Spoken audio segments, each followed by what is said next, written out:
A Riqueza das Nações. Volume 1. Por Adam Smith.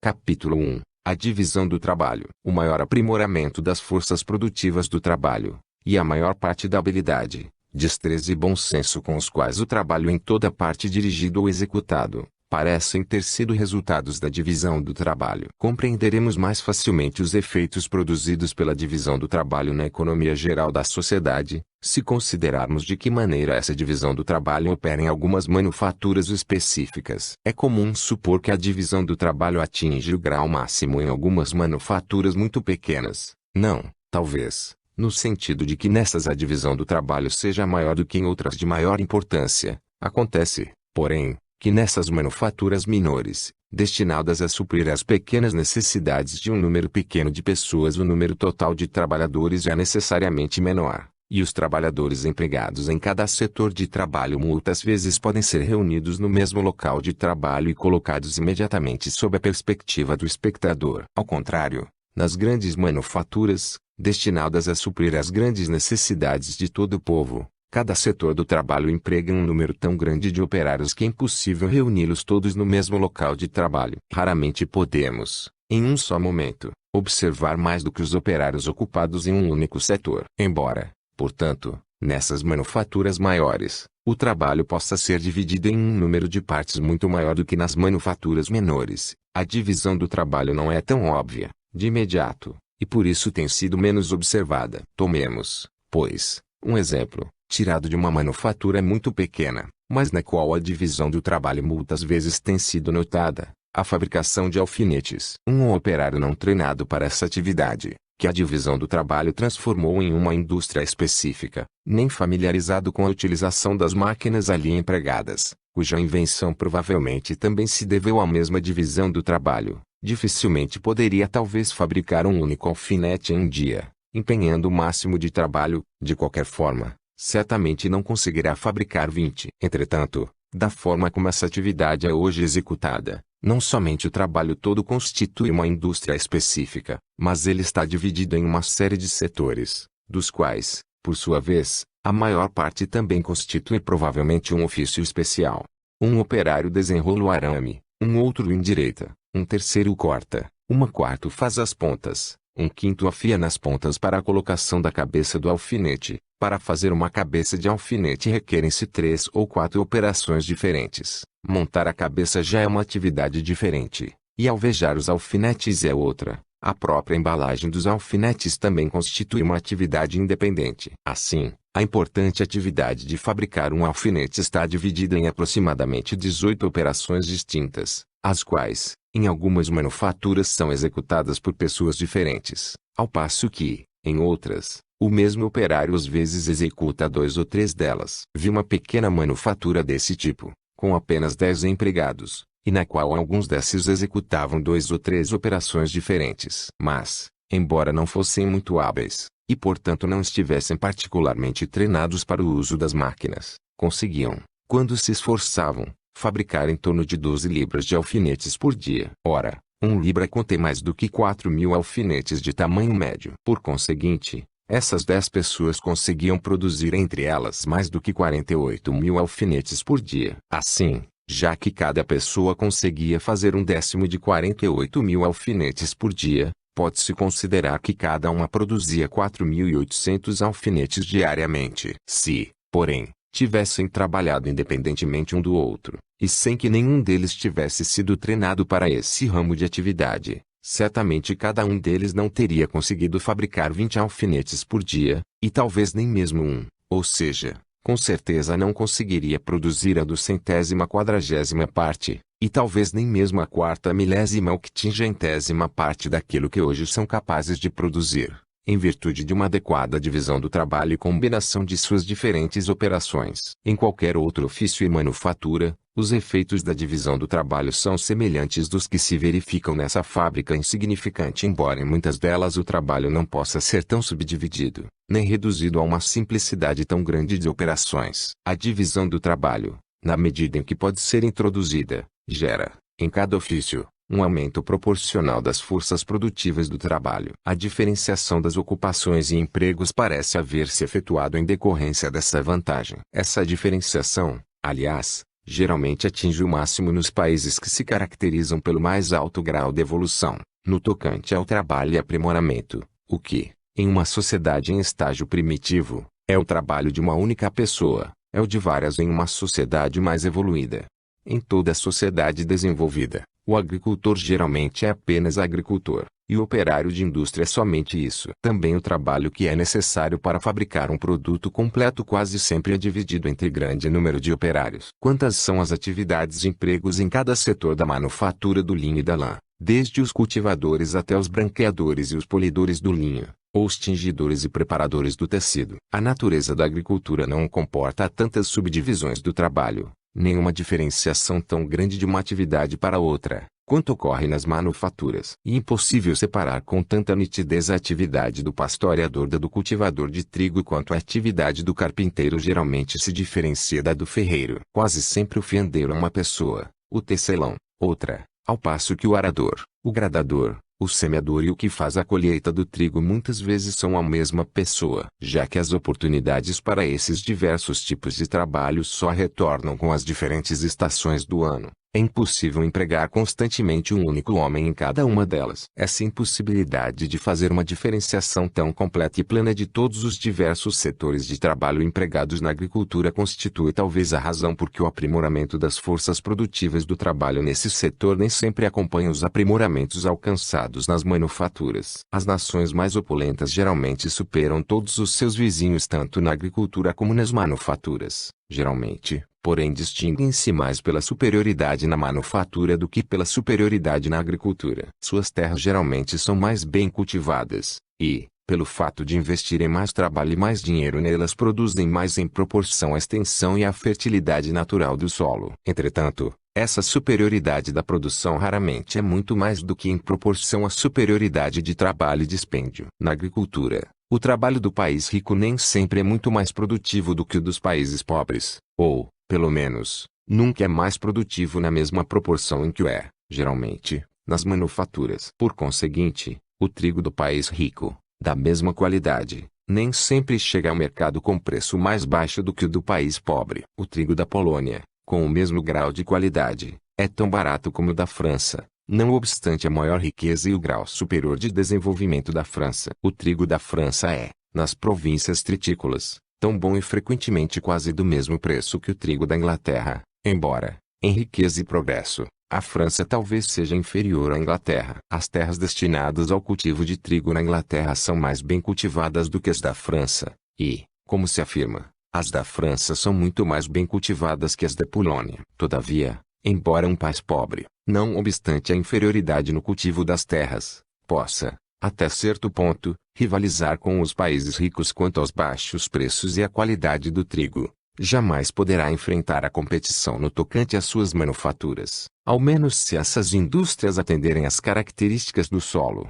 do clima e da situação do país rico. As sedas da França são melhores e mais baratas que as da Inglaterra, porque a manufatura da seda, ao menos atualmente, com os altos incidentes sobre a importação da seda em estado bruto, não é tão adequada para o clima da Inglaterra como é para o da França. Em contrapartida, as ferragens de ferro e as lãs rústicas da Inglaterra são de uma superioridade incomparável em relação às da França, e também muito mais baratas, no mesmo grau de qualidade. Na Polônia, afirma-se não haver praticamente manufatura de espécie alguma, excetuadas algumas indústrias caseiras, de tipo mais primitivo, com as quais nenhum país consegue subsistir. Esse grande aumento da quantidade de trabalho que, em consequência da divisão do trabalho, o mesmo número de pessoas é capaz de realizar, é devido a três circunstâncias distintas. Em primeiro lugar, devido à maior destreza existente em cada trabalhador. Em segundo, a poupança daquele tempo que, geralmente, seria costume perder ao passar de um tipo de trabalho para outro. Finalmente,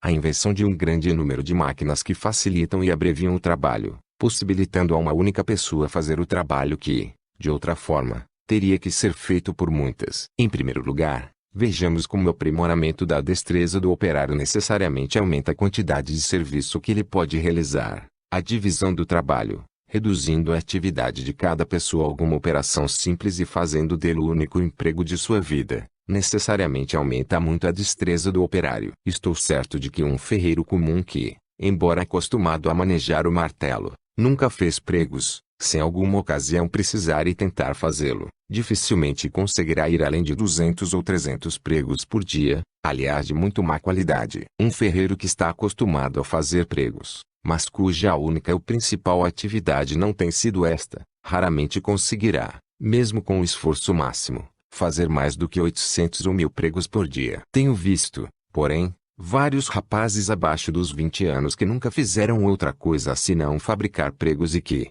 quando se empenhavam a fundo, conseguiam fazer, cada um deles, mais de 2.300 pregos por dia. E, no entanto, fazer pregos não é de forma alguma das operações mais simples. A mesma pessoa aciona o fole, atiça ou melhora o fogo quando necessário, aquece o ferro, e forja cada segmento do prego. Ao forjar a cabeça do prego, é obrigada a mudar de ferramentas. As diferentes operações em que se subdivide a fabricação de um alfinete ou de um botão metálico são todas elas muito mais simples, sendo geralmente muito maior a destreza da pessoa que sempre fez isso na vida. A rapidez com a qual são executadas algumas das operações dessas manufaturas supera o que uma pessoa que nunca presenciou acreditaria possível de ser conseguido pelo trabalho manual.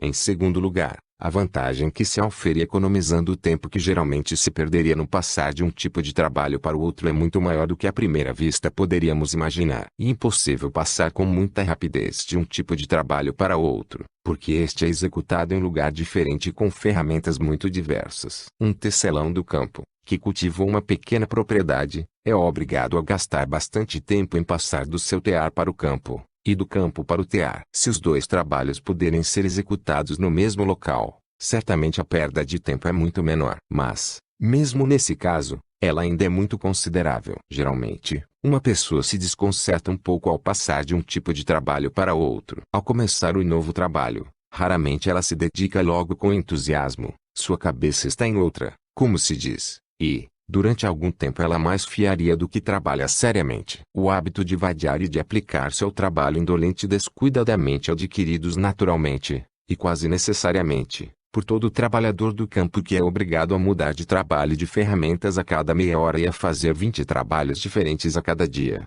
durante a vida toda, quase sempre o torna indolente e preguiçoso, além de fazê-lo incapaz de aplicar-se com intensidade, mesmo nas ocasiões de maior urgência. Independentemente, portanto, de sua deficiência no tocante à destreza ou rapidez, essa razão é suficiente para reduzir sempre consideravelmente a quantidade de trabalho que ele é capaz de levar a cabo.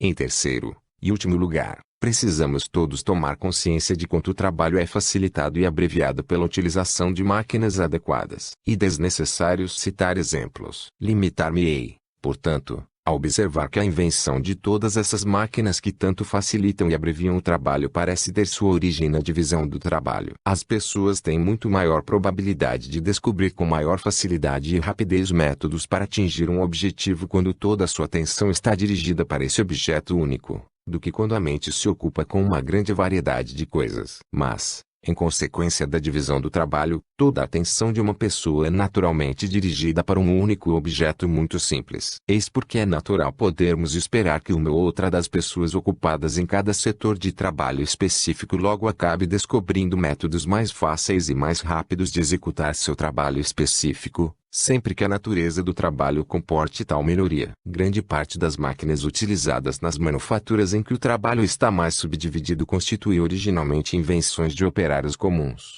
os quais, com naturalidade, se preocuparam em concentrar sua atenção na procura de métodos para executar sua função com maior facilidade e rapidez, estando cada um deles empregado em alguma operação muito simples. Quem quer que esteja habituado a visitar tais manufaturas deve ter visto muitas vezes máquinas excelentes que eram invenção desses operários, a fim de facilitar e apressar a sua própria tarefa no trabalho. Nas primeiras bombas de incêndio um rapaz estava constantemente entretido em abrir e fechar alternadamente a comunicação existente entre a caldeira e o cilindro, conforme o pistão subia ou descia. Um desses rapazes, que gostava de brincar com seus companheiros, observou que, puxando com um barbante a partir da alavanca da válvula que abria essa comunicação com um outro componente da máquina, a válvula poderia abrir e fechar sem a ajuda dele, deixando-o livre para divertir-se com seus colegas. Assim, um dos maiores aperfeiçoamentos introduzidos nessa máquina, desde que ela foi inventada, foi descoberto por um rapaz que queria poupar-se no próprio trabalho. Contudo,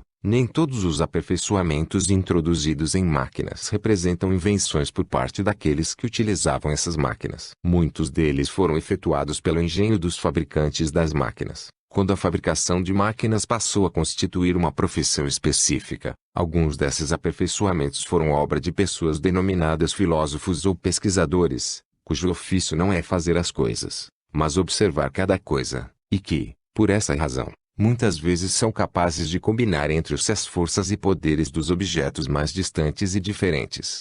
Com o progresso da sociedade, a filosofia ou pesquisa torna-se, como qualquer ofício, a ocupação principal ou exclusiva de uma categoria específica de pessoas. Como qualquer outro ofício, também se está subdividido em grande número de setores ou áreas diferentes, cada uma das quais oferece trabalho a uma categoria especial de filósofos. E essa subdivisão do trabalho filosófico, da mesma forma como em qualquer outra ocupação, melhora e aperfeiçoa a destreza e proporciona economia de tempo. Cada indivíduo torna-se mais hábil em seu setor específico. O volume de trabalho produzido é maior, aumentando também consideravelmente o cabedal científico. É a grande multiplicação das produções de todos os diversos ofícios, multiplicação essa decorrente da divisão do trabalho, que gera, em uma sociedade bem dirigida, aquela riqueza universal que se estende até as camadas mais baixas do povo. Cada trabalhador tem para vender uma grande quantidade do seu próprio trabalho, além daquela de que ele mesmo necessita.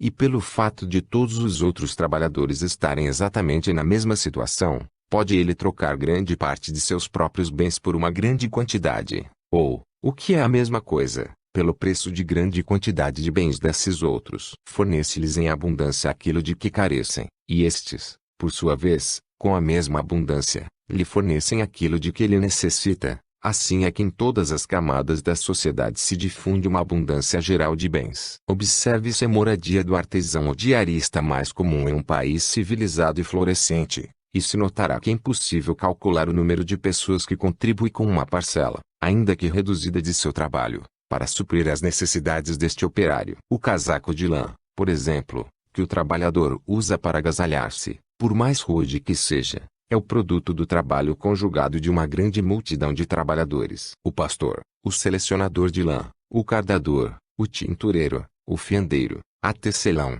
o pisoeiro, o confeccionador de roupas, além de muitos outros, todos eles precisam contribuir com suas profissões específicas para fabricar esse produto tão comum de uso diário. Calcule-se agora quantos comerciantes e carregadores, além dos trabalhadores já citados, devem ter contribuído para transportar essa matéria-prima do local onde trabalham alguns para os locais onde trabalham outros, quando muitas vezes as distâncias entre uns e outros são tão grandes. Calcule-se quanto comércio e quanta navegação, incluindo aí os construtores de navios, os marinheiros, produtores de velas e de cordas, devem ter sido necessários para juntar os diferentes tipos de drogas ou produtos utilizados para atingir o tecido. Drogas essas que frequentemente provêm dos recantos mais longínquos da terra. Quão grande é também a variedade de trabalho necessária para produzir as ferramentas do menos categorizado desses operários. Sem fazer menção de máquinas tão complexas como o navio ou barco do marujo, o moinho do pisoeiro,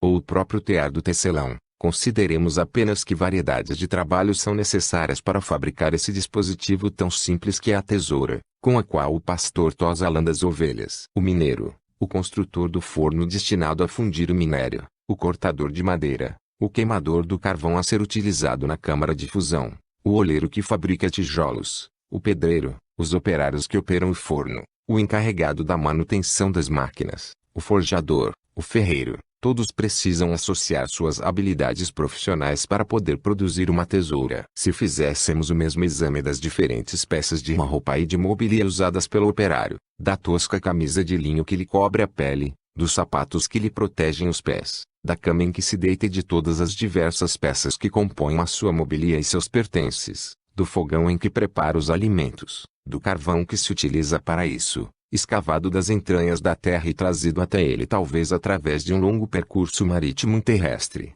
de todos os outros utensílios de sua cozinha, de todos os pertences da sua mesa, faca e garfos, travessas de barro ou de peltre em que serve as comidas, das diferentes mãos que colaboraram no preparo de seu pão e sua cerveja, da vidraça que deixa entrar o calor e a luz e afasta o vento e a chuva, com todo o conhecimento e arte exigidos para chegar a essa bela e feliz invenção, sem a qual as nossas regiões do norte dificilmente teriam podido criar moradias tão confortáveis, juntamente com as ferramentas de todos os diversos operários empregados na produção dessas diferentes utilidades. Se examinarmos todas essas coisas e considerarmos a grande variedade de trabalhos empregados em cada uma dessas utilidades, perceberemos que sem a ajuda e cooperação de muitos milhares não seria possível prover as necessidades, nem mesmo de uma pessoa de classe mais baixa de um país civilizado, por mais que imaginemos, erroneamente. É muito pouco e muito simples aquilo de que tais pessoas necessitam. Em comparação com o luxo extravagante dos grandes, as necessidades e pertences de um operário certamente parecem ser extremamente simples e fáceis e, no entanto, talvez seja verdade que a diferença de necessidades de um príncipe europeu e de um camponês trabalhador e frugal nem sempre é muito maior do que a diferença que existe entre as necessidades deste último e as de muitos reis da África, que são senhores absolutos das vidas e das liberdades de 10.000 selvagens nus. Capítulo 2. O princípio que dá origem à divisão do trabalho. Essa divisão do trabalho, da qual derivam tantas vantagens, não é, em sua origem, o efeito de uma sabedoria humana qualquer, que preveria e visaria esta riqueza geral a qual dá origem. Ela é a consequência necessária, embora muito lenta e gradual, de uma certa tendência ou propensão existente na natureza humana que não tem em vista essa utilidade extensa, ou seja, a propensão a intercambiar, permutar ou trocar uma coisa pela outra. Não é nossa tarefa investigar aqui se essa propensão é simplesmente um dos princípios originais da natureza humana, sobre o qual nada mais restaria dizer, ou se, como parece mais provável, é uma consequência necessária das faculdades de raciocinar e falar. De qualquer maneira, essa propensão encontra-se em todos os homens, não se encontrando em nenhuma outra raça de animais, que não parecem conhecer nem essa nem qualquer outra espécie de contratos. Por vezes, tem-se a impressão de que dois galgos, ao irem ao encalço de uma lebre, parecem agir de comum acordo. Cada um a faz voltar-se para seu companheiro, ou procura interceptá-la quando seu companheiro a faz voltar-se para ele. Mas isso não é efeito de algum contrato, senão da concorrência casual de seus desejos acerca do mesmo objeto naquele momento específico. Ninguém jamais viu um cachorro fazer uma troca justa e deliberada de um osso por outro, com um segundo cachorro. Ninguém jamais viu um animal dando a entender a outro, através de gestos ou gritos naturais: isto é meu, isto é teu. Estou disposto a trocar isto por aquilo. Quando um animal deseja obter alguma coisa, de uma pessoa ou de outro animal, não dispõe de outro meio de persuasão a não ser conseguir o favor daqueles de quem necessita ajuda. Um filhote acaricia e lisonjeia sua mãe, e um spaniel faz um sem número de mesuras e demonstrações para atrair a atenção de seu dono que está jantando, quando deseja receber comida. Às vezes o homem usa o mesmo estratagema com seus semelhantes, e quando não tem outro recurso para induzi-los a atenderem a seus desejos, tenta por todos os meios servis atingir este objetivo. Todavia,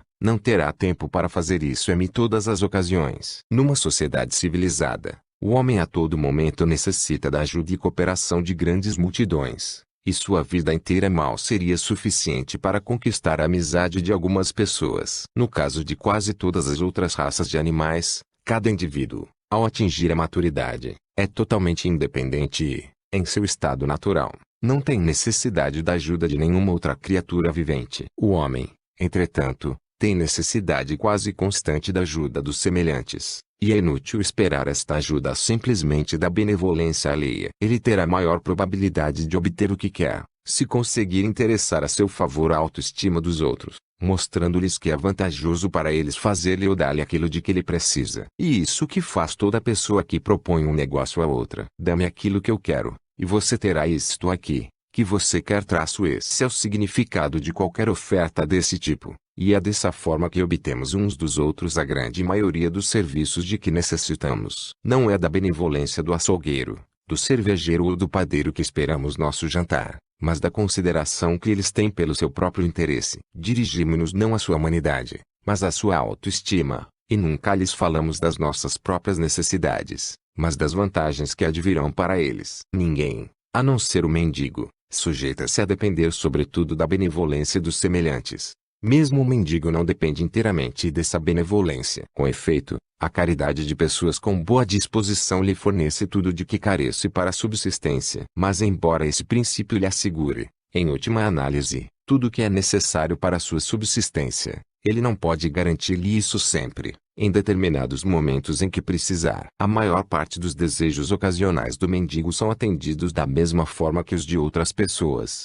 através de negociação, de permuta ou de compra. Com o dinheiro que alguém lhe dá, ele compra alimento. A roupa velha que um outro lhe dá, ele a troca por outras roupas velhas que lhe servem melhor, por moradia, alimento ou dinheiro, com o qual pode comprar alimento, roupas ou moradia, conforme tiver necessidade. Assim como é por negociação, por escambo ou por compra que conseguimos uns dos outros a maior parte dos serviços recíprocos de que necessitamos. Da mesma forma essa mesma propensão ou tendência ao permutar que originalmente gera a divisão do trabalho. Em uma tribo de caçadores ou pastores, por exemplo, uma determinada pessoa faz arcos e flechas com mais habilidade e rapidez do que qualquer outra. Muitas vezes trocá-los-á com seus companheiros, por gado ou por carne de caça. Considera que, dessa forma, pode conseguir mais gado e mais carne de caça do que conseguiria se ele mesmo fosse à procura deles no campo. Partindo pois da consideração de seu interesse próprio, resolve que o fazer arcos e flechas será sua ocupação principal,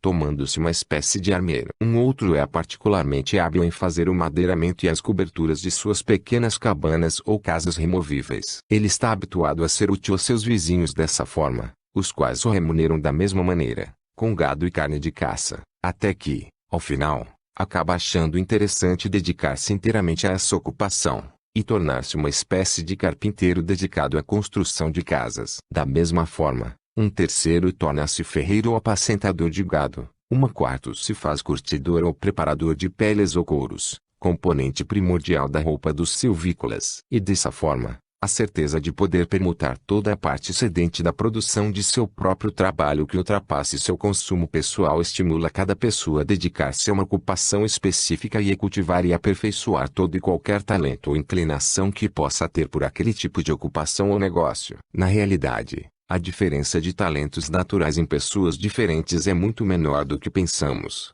A grande diferença de habilidade que distingue entre si pessoas de diferentes profissões, quando chegam à maturidade, em muitos casos não é tanto a causa, mas antes o efeito da divisão do trabalho. A diferença entre as personalidades mais diferentes, entre um filósofo e um carregador comum da rua, por exemplo, parece não provir tanto da natureza, mas antes do hábito, do costume, da educação ou formação. Ao virem ao mundo, e durante os 6 ou 8 primeiros anos de existência, talvez fossem muito semelhantes entre si, e nem seus pais nem seus companheiros de folguedo eram capazes de perceber nenhuma diferença notável. Em torno dessa idade, ou logo depois, começam a engajar-se em ocupações muito diferentes. Começa-se então a perceber a diferença de talentos, sendo que esta diferenciação vai se ampliando gradualmente, até que, ao final, o filósofo dificilmente se disporá a reconhecer qualquer semelhança. Mas, sem a propensão à barganha, ao escambo e à troca,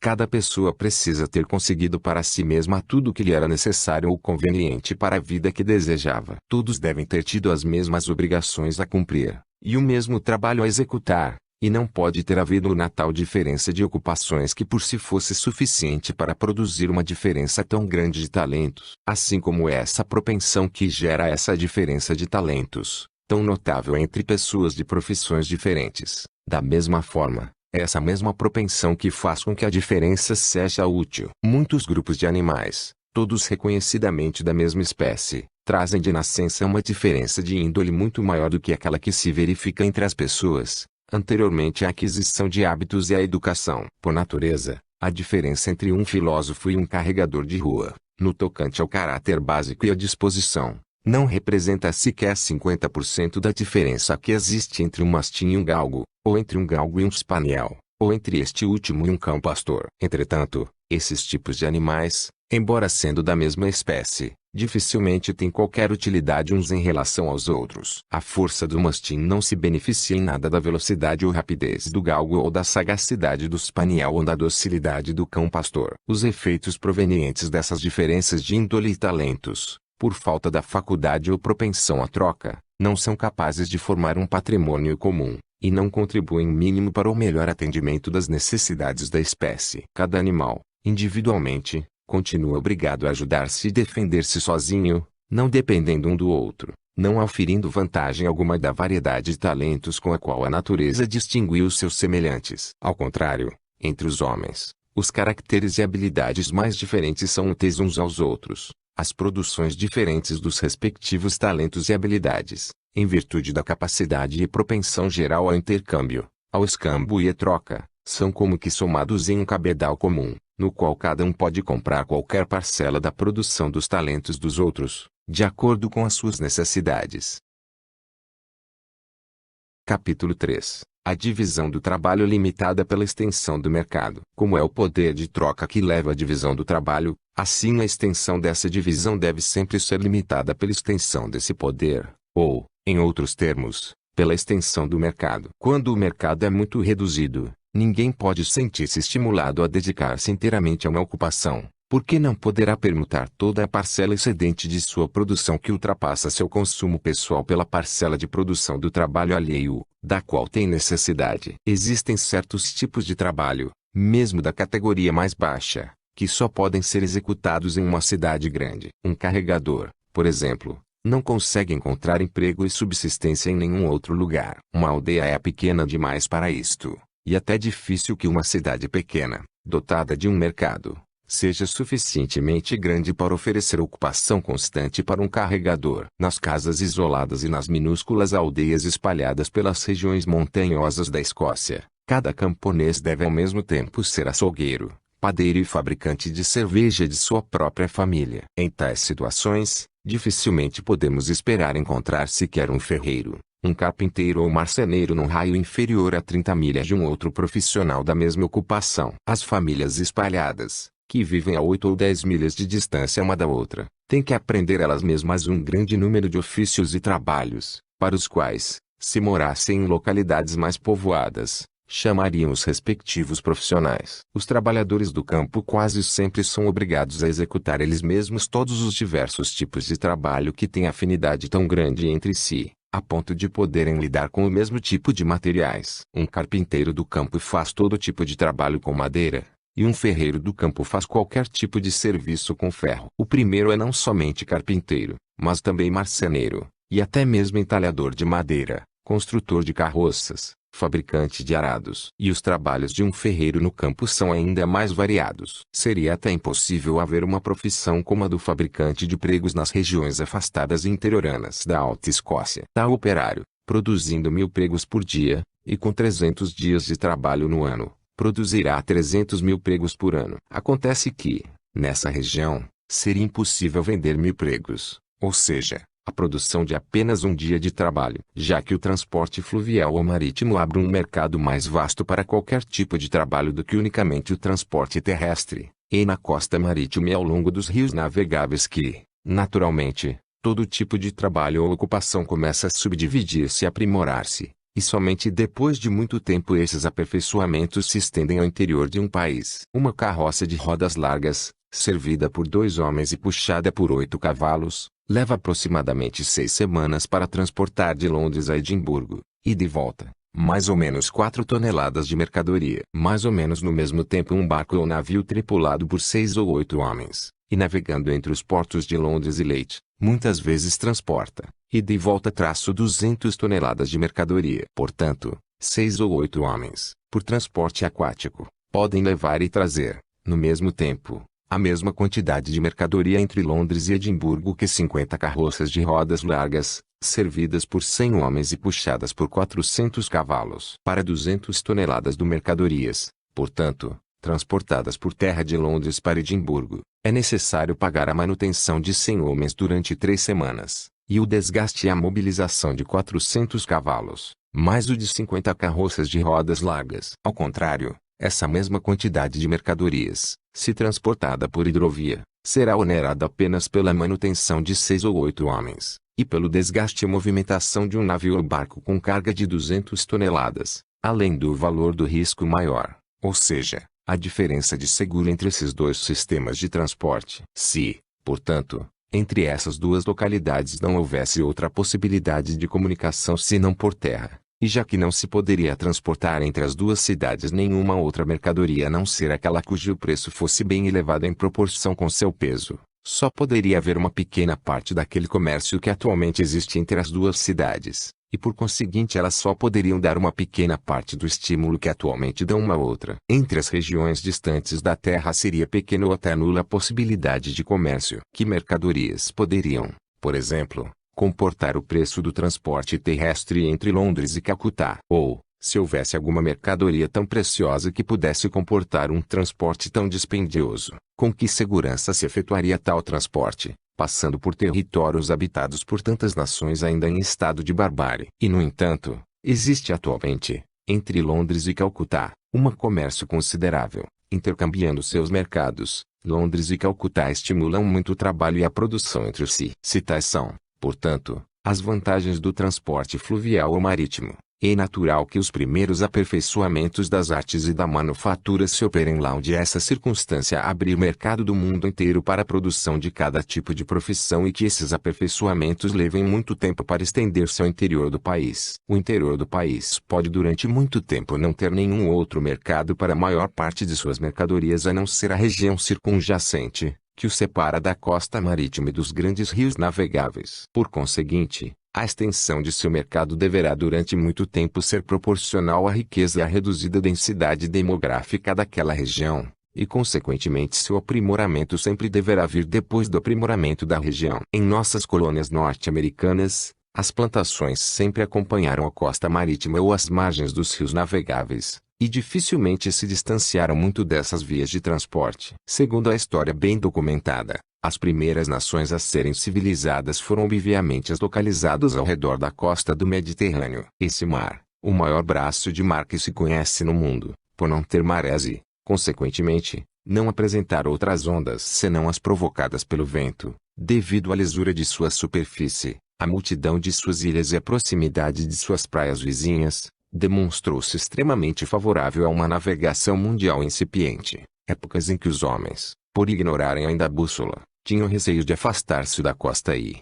devido ao primitivismo da construção naval, receavam expor-se às ondas turbulentas do oceano. No mundo antigo, passar além das colunas de Hércules, isto é, além do Estreito de Gibraltar, foi considerado por muito tempo como uma façanha naval altamente perigosa e quase miraculosa. Muito tempo decorreu até que os próprios fenícios e cartagineses, os mais hábeis navegadores e construtores navais dos tempos antigos, tentassem essa façanha. E durante muito tempo foram eles os únicos que assumiram tal risco. Dentre todos os países localizados na costa do Mediterrâneo, o Egito parece ter sido o primeiro no qual a agricultura ou as manufaturas foram praticadas e puderam acusar um grau considerável de aperfeiçoamento. Em parte alguma o Alto Egito dista mais do que algumas milhas do rio Nilo, e no Baixo Egito, o Nilo se ramifica em uma multiplicidade de canais, que, com alguma habilidade, parecem ter assegurado uma comunicação fluvial, não somente entre todas as grandes cidades, mas também entre todas as aldeias de maior envergadura, e até mesmo com muitas propriedades agrícolas do interior,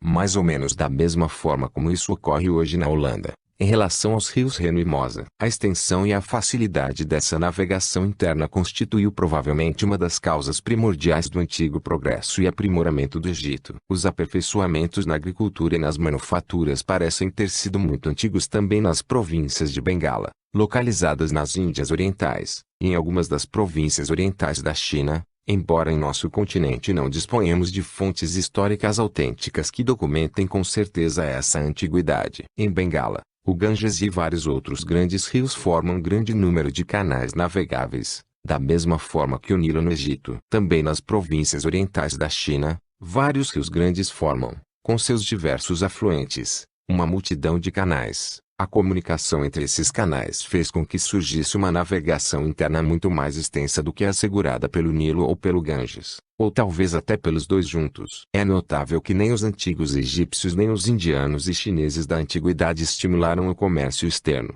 e portanto parecem ter auferido sua grande riqueza de navegação puramente interna. Em contrapartida, todas as regiões do interior da África, e toda a parte da Ásia localizada a uma distância maior ao norte dos mares Euxino e Cáspio, a antiga Sítia, a Tartária e a Sibéria modernas, em todas as épocas, ao que parece, permaneceram no estado de barbárie que ainda hoje as caracteriza. O Mar da Tartária é o oceano gelado que não permite navegação, e embora alguns dos maiores rios do mundo percorram essa região, a distância entre uns e os outros é excessivamente grande para permitir comunicação e comércio ao longo da maior parte de sua extensão. Na África não existe nenhuma dessas grandes artérias como são o Mar Báltico e o Mar Adriático, na Europa, o Mediterrâneo e o Chino na Europa e na Ásia, e os golfos da Arábia, Pérsia, Índia, Bengala e Sião na Ásia, sendo portanto impossível estender o comércio a essas distantes plagas do interior da África. Por outro lado, os grandes rios da África são excessivamente distantes entre si para permitirem uma navegação de maior porte. Além disso, nunca pode ser muito considerável o comércio que uma nação pode manter através de um rio que não se ramifica em muitos afluentes ou canais, e que percorre território estrangeiro antes de desembocar no mar. Isso porque a nação estrangeira pela qual passa a parte do rio que desemboca no mar pode, a qualquer momento, obstruir a comunicação entre o país vizinho e o mar. A navegação do Danúbio é de muito pouca utilidade para os estados da Baviera, a Áustria e a Hungria, em comparação com o que seria se algum desses países possuísse todo o percurso do Danúbio, até ele desembocar no Mar Negro. Capítulo 4. A origem e o uso do dinheiro. Uma vez plenamente estabelecida a divisão do trabalho, é muito reduzida a parcela de necessidades humanas que pode ser atendida pela produção individual do próprio trabalhador. A grande maioria de suas necessidades, ele a satisfaz permutando aquela parcela do produto de seu trabalho que ultrapassa o seu próprio consumo, por aquelas parcelas da produção alheia de que tiver necessidade. Assim sendo, todo homem subsiste por meio da troca, tornando-se de certo modo comerciante, e assim é que a própria sociedade se transforma naquilo que adequadamente se denomina sociedade comercial. Quando a divisão do trabalho estava apenas em seu início, este poder de troca deve ter deparado frequentemente com grandes empecilhos. Podemos perfeitamente supor que um indivíduo possua uma mercadoria em quantidade superior àquela de que precisa, ao passo que um outro tem menos. Consequentemente, o primeiro estaria disposto a vender uma parte de seu supérfluo, e o segundo a comprá-la. Todavia,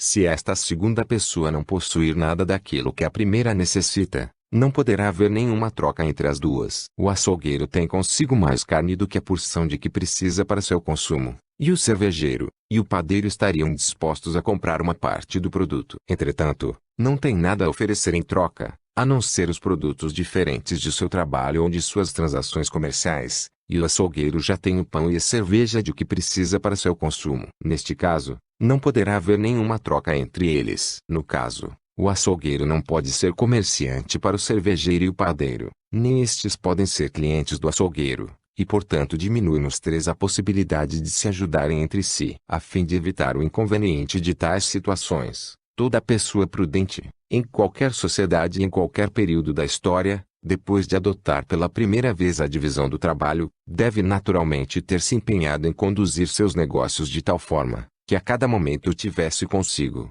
além dos produtos diretos de seu próprio trabalho, uma certa quantidade de alguma S ou outra S mercadorias S, mercadoria ou mercadorias tais que, em seu entender, poucas pessoas recusariam receber em troca do produto de seus próprios trabalhos. Provavelmente, muitas foram as mercadorias sucessivas a serem cogitadas e também utilizadas para esse fim. Nas épocas de sociedade primitiva, afirma-se que o instrumento generalizado para trocas comerciais foi o gado. E embora se trate de uma mercadoria que apresenta muitos inconvenientes, constatamos que, entre os antigos, com frequência os bens eram avaliados com base no número de cabeças de gado cedidas para comprá-los. A couraça de Diomedes, afirma Homero, custou somente 9 bois, ao passo que a de Glauco custou 100 bois. Na Abissínia, afirma-se que o instrumento comum para comércio e trocas era o sal. Em algumas regiões da costa da Índia, o instrumento era um determinado tipo de conchas. Na Terra Nova era o bacalhau seco.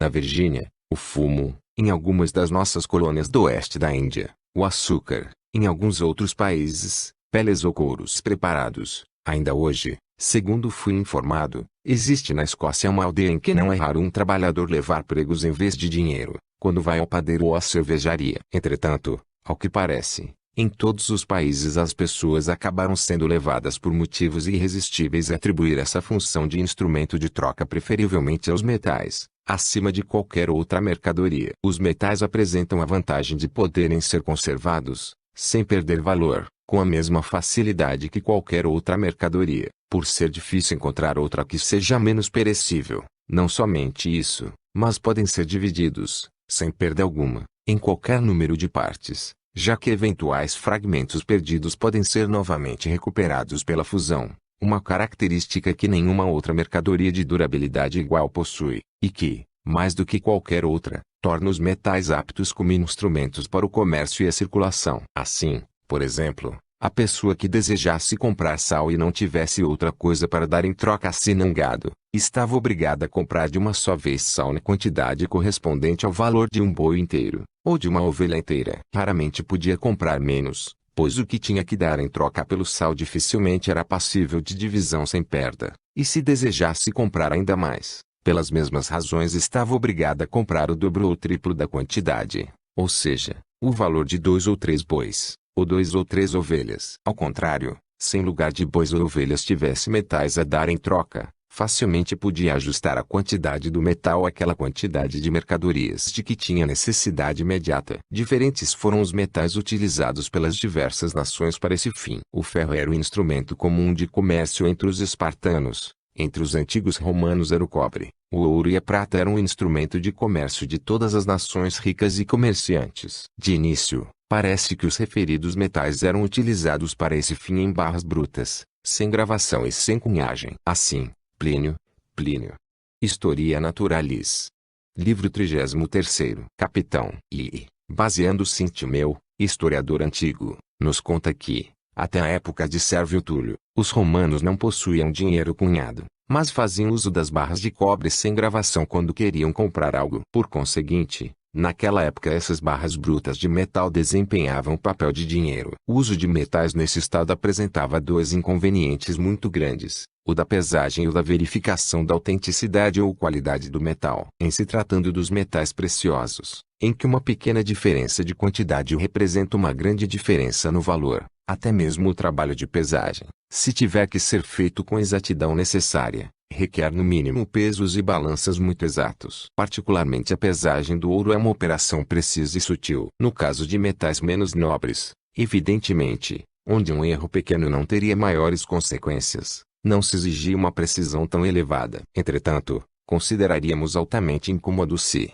toda vez que um indivíduo tivesse que comprar ou vender uma quantidade de mercadoria do valor de um farthing, fosse obrigado a pesar essa minúscula moeda. Nota do editor: farthing é moeda de cobre, equivalente a 1/4 do peno inglês, que circulou até 1961. A operação de verificar a autenticidade ou quilate é ainda mais difícil e mais tediosa, e, a menos que uma parte do metal seja fundida no cadinho ou crisol, utilizando dissolventes adequados, é extremamente incerta qualquer conclusão que se possa tirar. E no entanto, antes de se instituir a moeda cunhada, as pessoas que não se submetessem a essa operação difícil e tediosa estavam expostas às fraudes e imposições mais penosas, pois em vez de libra a peso de prata pura ou de cobre puro, estavam sujeitas a receber pelas suas mercadorias uma composição adulterada dos materiais mais ordinários e baratos, os quais, porém, em sua aparência se assemelhavam a prata ou ao cobre. Para evitar tais abusos, para facilitar as trocas e assim estimular todos os tipos de indústria e comércio,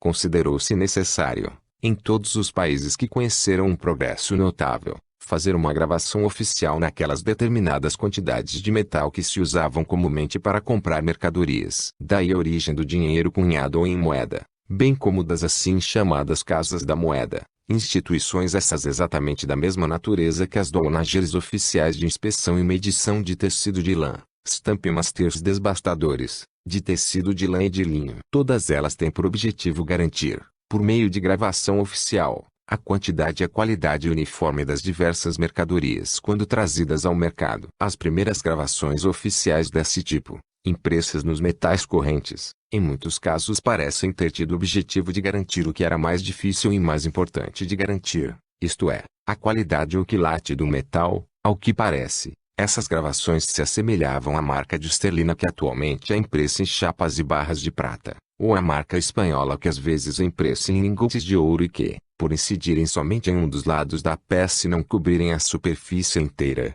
garantem o quilate mas não o peso do metal. Abrão pesou para Efron os 400 siclos de prata que tinha concordado em pagar pelo campo de Maquipela. Afirma-se que eram dinheiro corrente dos comerciantes de então, mas foram recebidos pelo peso e não por números, da mesma forma que hoje se recebem lingotes de ouro e barras de prata. Pelo que se conta, os antigos reis saxônios da Inglaterra recebiam sua remuneração não em dinheiro, mas em espécie, isto é, em alimentos e provisões de todo tipo. Foi Guilherme, o Conquistador, que introduziu o costume de pagá-los em dinheiro. Entretanto, esse dinheiro, durante muito tempo, era recebido no tesouro público, por peso e não de contado. O inconveniente e a dificuldade de pesar esses metais com exatidão deram origem à instituição de moedas, cuja gravação, cobrindo inteiramente os dois lados da peça e às vezes também as extremidades, visava garantir não somente o quilate, mas também o peso do metal. Por isso, essas moedas eram recebidas, como hoje,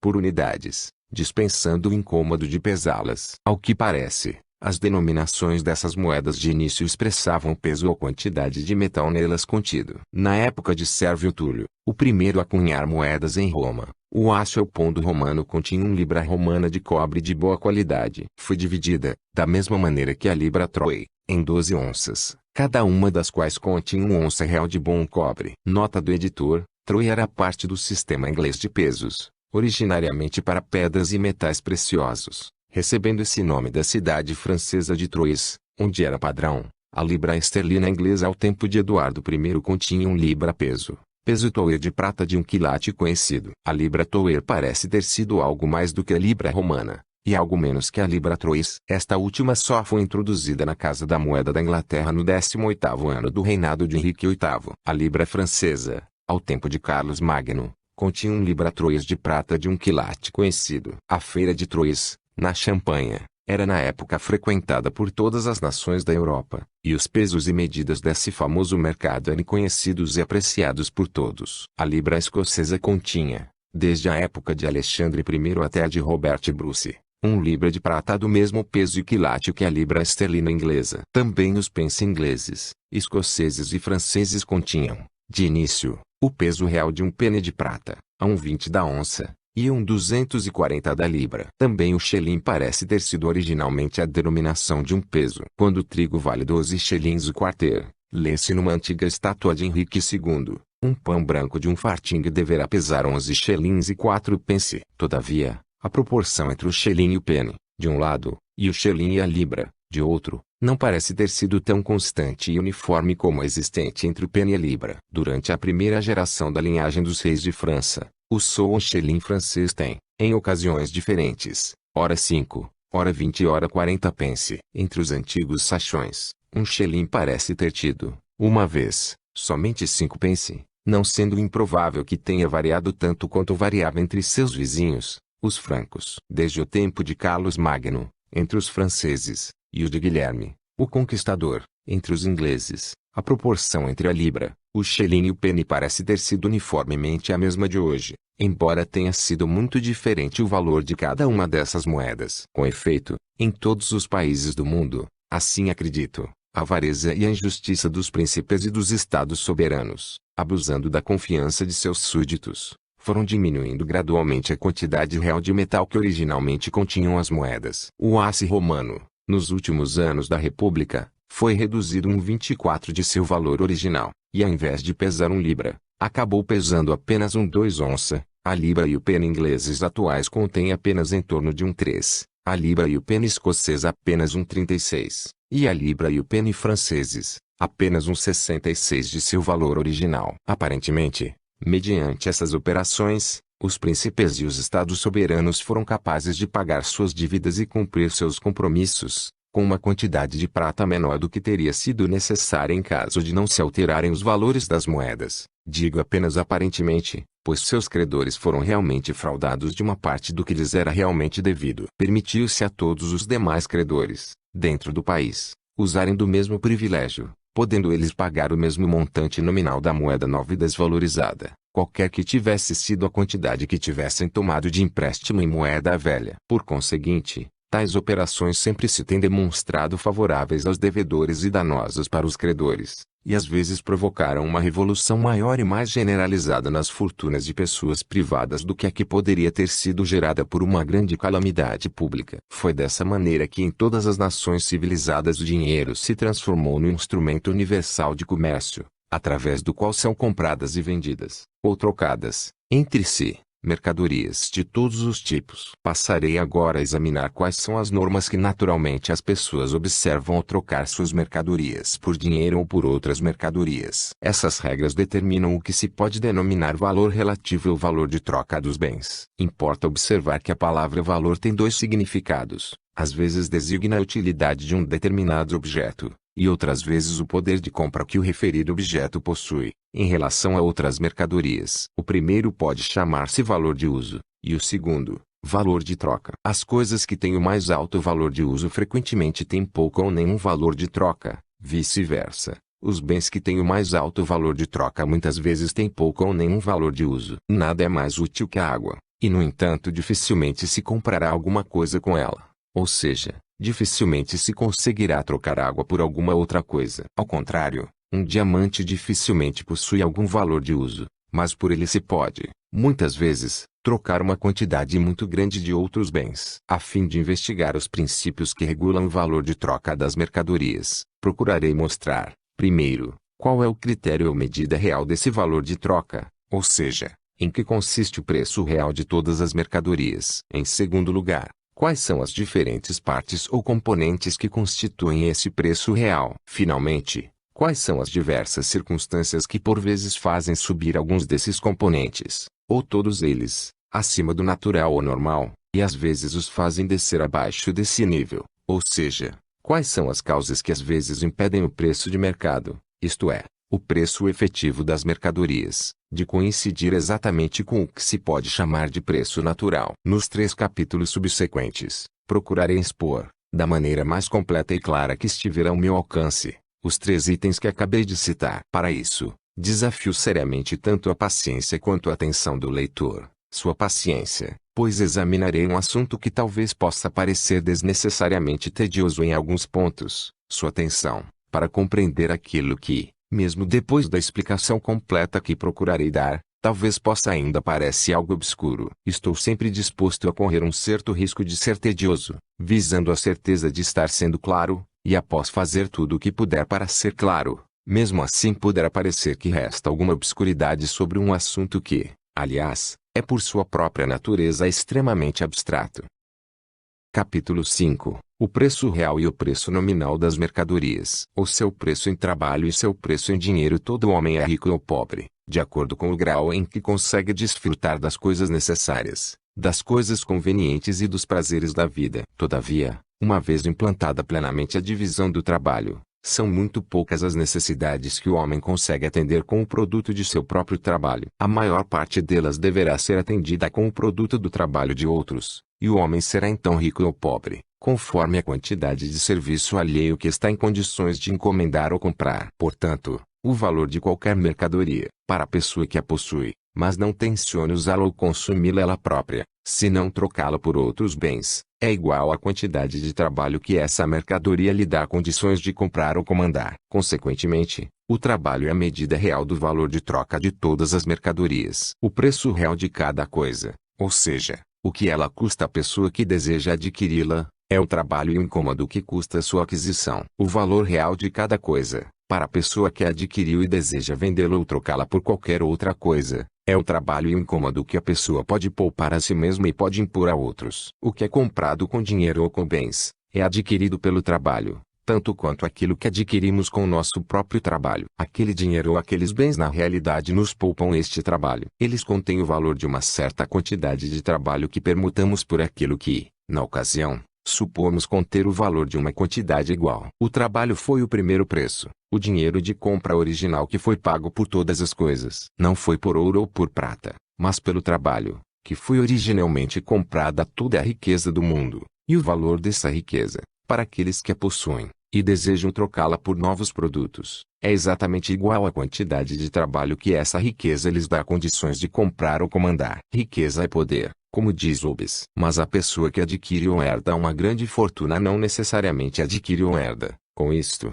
qualquer poder político, seja civil ou militar. Possivelmente sua fortuna pode dar-lhe os meios para adquirir esses dois poderes, mas a simples posse da fortuna não lhe assegurará nenhum desses dois poderes. O poder que a posse dessa fortuna lhe assegura, de forma imediata e direta, é o poder de compra, um certo comando sobre todo o trabalho ou sobre todo o produto do trabalho que está então no mercado. Sua fortuna é maior ou menor, exatamente na proporção da extensão desse poder, ou seja, de acordo com a quantidade de trabalho alheio ou, o que é a mesma coisa, do produto do trabalho alheio que esse poder lhe dá condições de comprar ou comandar. O valor de troca de cada coisa será sempre exatamente igual à extensão desse poder que essa coisa traz para o seu proprietário. Entretanto, embora o trabalho seja a medida real do valor de troca de todas as mercadorias, não é essa a medida pela qual geralmente se avalia o valor das mercadorias. Muitas vezes é difícil determinar com certeza a proporção entre duas quantidades diferentes de trabalho. Não será sempre só o tempo gasto em dois tipos diferentes de trabalho que determinará essa proporção. Deve-se levar em conta também os graus diferentes de dificuldade de engenho empregados nos respectivos trabalhos. Pode haver mais trabalho em uma tarefa dura de 1 hora do que em 2 horas de trabalho fácil. Como pode haver mais trabalho em 1 hora de aplicação a uma ocupação que custa 10 anos de trabalho para aprender, do que em um trabalho de 1 mês em uma ocupação comum e de fácil aprendizado? Ora, não é fácil encontrar um critério exato para medir a dificuldade ou engenho exigidos por um determinado trabalho. Efetivamente, ao permutar entre si produtos diferentes de tipos diferentes de trabalho, costuma-se considerar uma certa margem para os dois fatores. Essa, porém, é ajustada não por medição exata, mas pela pechincha ou regateio do mercado, de acordo com aquele tipo de igualdade aproximativa que, embora não exata, é suficiente para a vida diária normal. Além disso, é mais frequente trocar uma mercadoria por outras mercadorias, e, portanto, comprá-las, do que por trabalho. Por conseguinte, é mais natural estimar seu valor de troca pela quantidade de alguma outra mercadoria, do que com base no trabalho que ela pode comprar. Aliás, a maior parte das pessoas tem mais facilidade em entender o que significa uma quantidade de uma mercadoria específica,